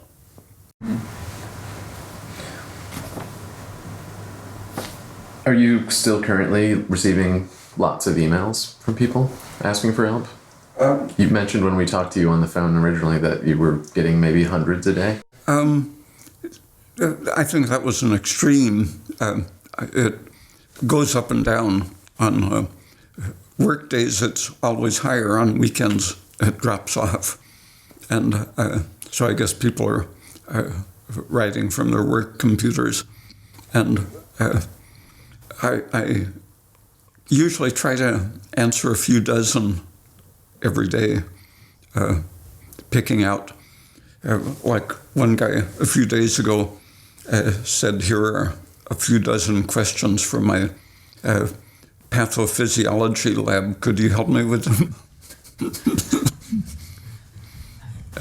Things like that I ignore. Have you noticed a spike or noticed trends in, besides the weekdays and weekends, but over the years, a growing number of people? I think it has tapered off over the last several months. About a year ago, that was when I was seeing 80 to 100 pretty regularly. But now I haven't counted them, but it looks like more often it's 30 or 40. What motivates you to spend the time to answer everyone's questions? Same as talking to people who had come to visit. I almost always learn something new, and at least I catch on to the latest medical fad. People catch some concern, and a dozen or 20 people will come down simultaneously with the same problem that was written about. And I try to stereotype my answers to them to redirect their attention as far as possible. And what do you think about the growing recent interest in your work? I don't know really what the condition is. 2 or 3 years ago, I looked at one of those site traffic things, and it seemed like a few people were looking at it every day, but I haven't checked to see what the traffic has been lately. It's increased a lot over the past year. Yeah, or just past couple of years. yeah, maybe starting about 3-4 years ago. A gentle slope, but then in the last couple years. Oh, it was, I think, just over a year ago that I was having too many book orders, and so I took off the ordering page, and it took 6 months or so for the orders to drop off. But I was not only running out of books, but it was taking up a big part of my time to package and mail books. Are you aware of people who are translating your work and also trying to help and counsel people? Yeah, there are 3 or 4 people that are doing a pretty good job. How do you feel about that happening? People translating your work? If they find useful stuff, that's what it's for. I think the largest growing population is on Facebook. There's a couple groups, they call them, that pretty much mainly discuss your work and how it connects to all sorts of different spheres of life. Very wide-ranging as all of your... Someone sent me 20 questions from some group, and so far I've answered 10 of the questions. Yeah, besides from Facebook, there's forums as well. There's a Raymond Peat forum, there's Peatarian, and then there's people that think that there's a Raymond Peat diet. There's one site that I looked at that seemed to be basing a lot on my ideas. He was really a witty person, very entertaining site, but I don't remember. He had sort of a Hindu-sounding... Pranarupa, I think. Probably. Yeah, he's actually just a Caucasian guy in England. Oh. He's British, But he's just really into yoga. Yeah. And sort of connecting some of your ideas and the ideas of CO2 retention with yoga. Yeah, the things I read seemed very funny and clever. Yeah, he's a brilliant guy. Yeah. Yeah, he's applied your what he's read from you on CO2 into his spiritual yoga practices and reinterpreting the breathing exercises he's learned from yoga and what's written in the Vedas about breathing and life and consciousness. Understanding that from the perspective of CO2, I think, changed things for him a lot. I knew an Afghan yogi in Mexico who he was the model for our painting classes, and he didn't need rest. All the other models were given rests every 20 minutes, but the professor would give the class a rest break after an hour and a half or something, and I would say there to talk to him during the break, and got sort of an insight into at least the Afghan yogis' consciousness, and he offered some techniques that I thought were interesting, not especially breathing, but using the nerves and such. Yeah, I just always wondered what you thought about just the idea that people are basing a diet that they call the Raymond Peat diet, even though you've never specifically outlined what something like that would be. Yeah, I don't know what such a diet would consist of, because uh, when I had an income of $10 a month, there was one thing, powdered milk and potatoes were at the center. But according to setting and your resources, if you can import churimoyas and tropical fruits and Italian cheese or Greek cheese, then it's one thing. But trying to make out with the average supermarket, you have other types of limitations. Right. I think it sort of goes back to people feeling the need to have someone tell them what to do or have them prescribe a protocol. What do you think that need stems from? When I was teaching school in Urbana, my first college teaching experience, I would explain what the course's purpose was, what my wishes would be, and how I would. I saw my purpose as being there to support their exploration, and about 10 or 15% of any class always was really put off by that attitude. They demanded a prescribed something to learn. They wanted me to tell them what they should know. And every time I've had a big class, there are always these people who are annoyed by the thought that they can decide what they need to know. You mentioned you have to be careful with that, as there's the potential to disable someone's own internal guidance. The purpose of education is largely to disempower the students so that they depend on the system and become reliable.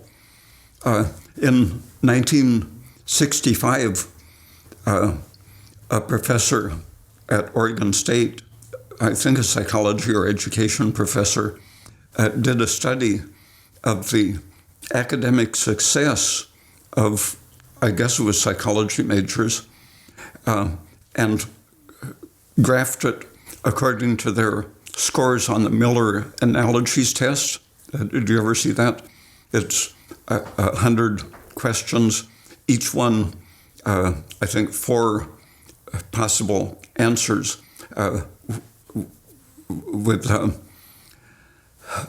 purely analogical reasoning. This is to that as that is to what, and then you get to choose. And so it measures your vocabulary, but also your ability to reason analogically. And every so many questions, they change the type of analogy. So it might be the size or shape of the word or something for a while. And so it requires also flexibility. And it turns out to be a very quick and good test of general ability, intelligence, even heart rate and body temperature and such. But this professor graphed it according to their academic ranking, the C- students up to the A students and so on, and showed that up to the school's median score on the Miller Analogies, which in some like state universities, I think the median score is usually around 45 out of 100 answers. Really poor vocabulary or reasoning or something. But in rating it with grades academically, there was a direct correspondence from the lower range up to the A students, which was right around the median score on the test. And then as the score on the test went above the median, the academic ranking dropped back to equivalent to the lowest scorers. So being too bright was as bad as being too stupid as far as academic success goes. And that really confirmed the suspicion of many people that education is all about training in conformity and obedience, and that you're not going to be successful if you don't know how to cover up what you know. Well, the one other thing I guess I'd like to bring up is if you have anything else brief to say about taking, your own health, taking your health into your own hands, I think it seems to me that's something that people who either haven't had success in medicine or are motivated to experiment and grow in that way seem attracted to your work.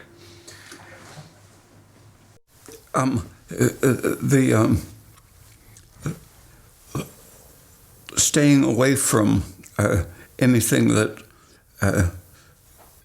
doesn't seem to be immediately rewarding, I think is a good starting point. That there's the medical doctrine that cures are going to be difficult.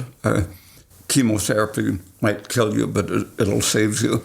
And the idea that you're always going to get worse before you get better, medicine is bitter, and so on.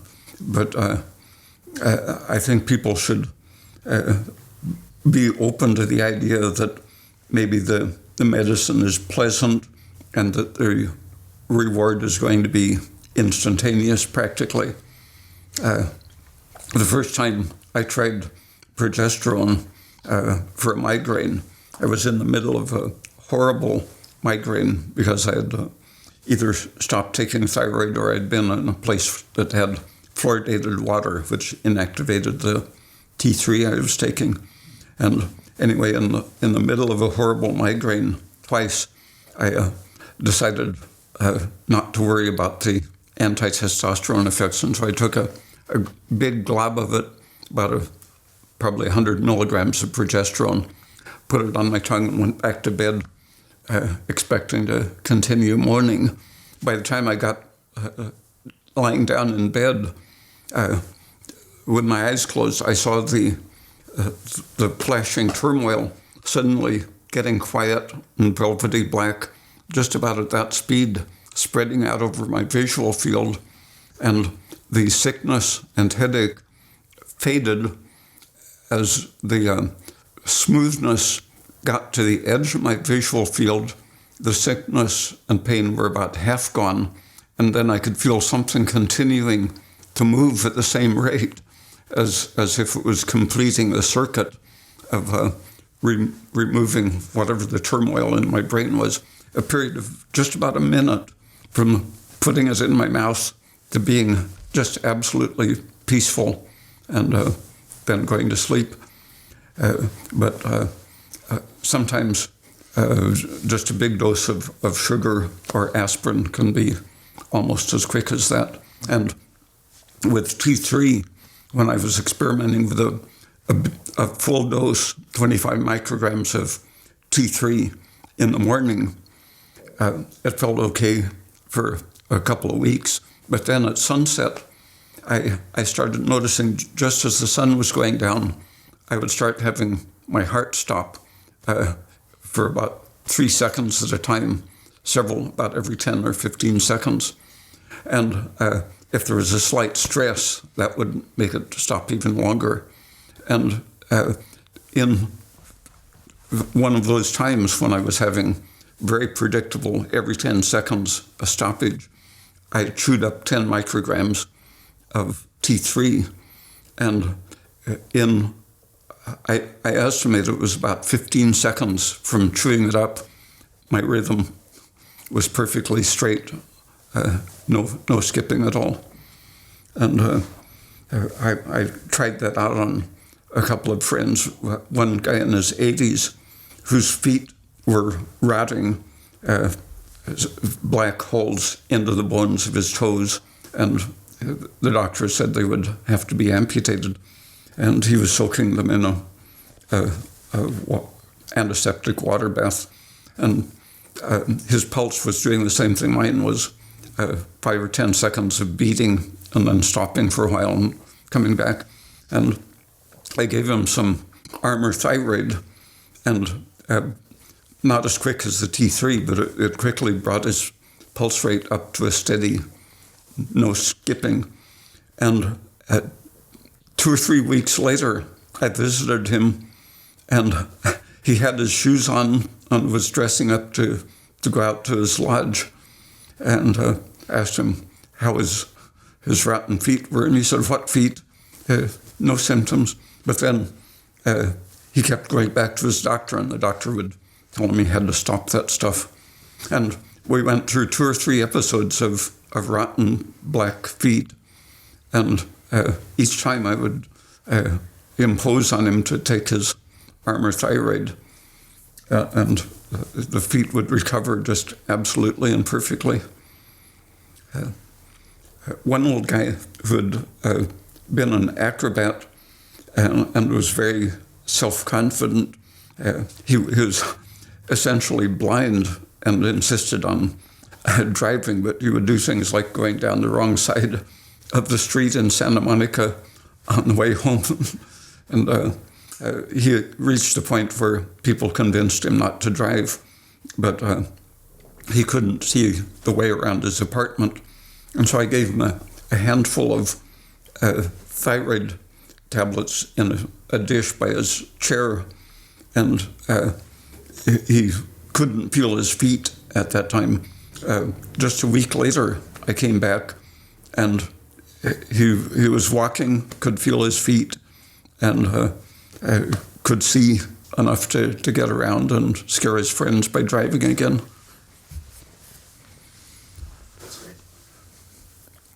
So the matter of experimentation shouldn't get you involved in, like people tell me about trying the low carbohydrate diet for a year, or the low fat or high fat or whatever diet for a year or two and ruining their health. A week is more than enough, I think, for any experimental diet. If you aren't cured in a week, there's something wrong. Great. Shall we? I guess we should get to our B-roll. Okay, so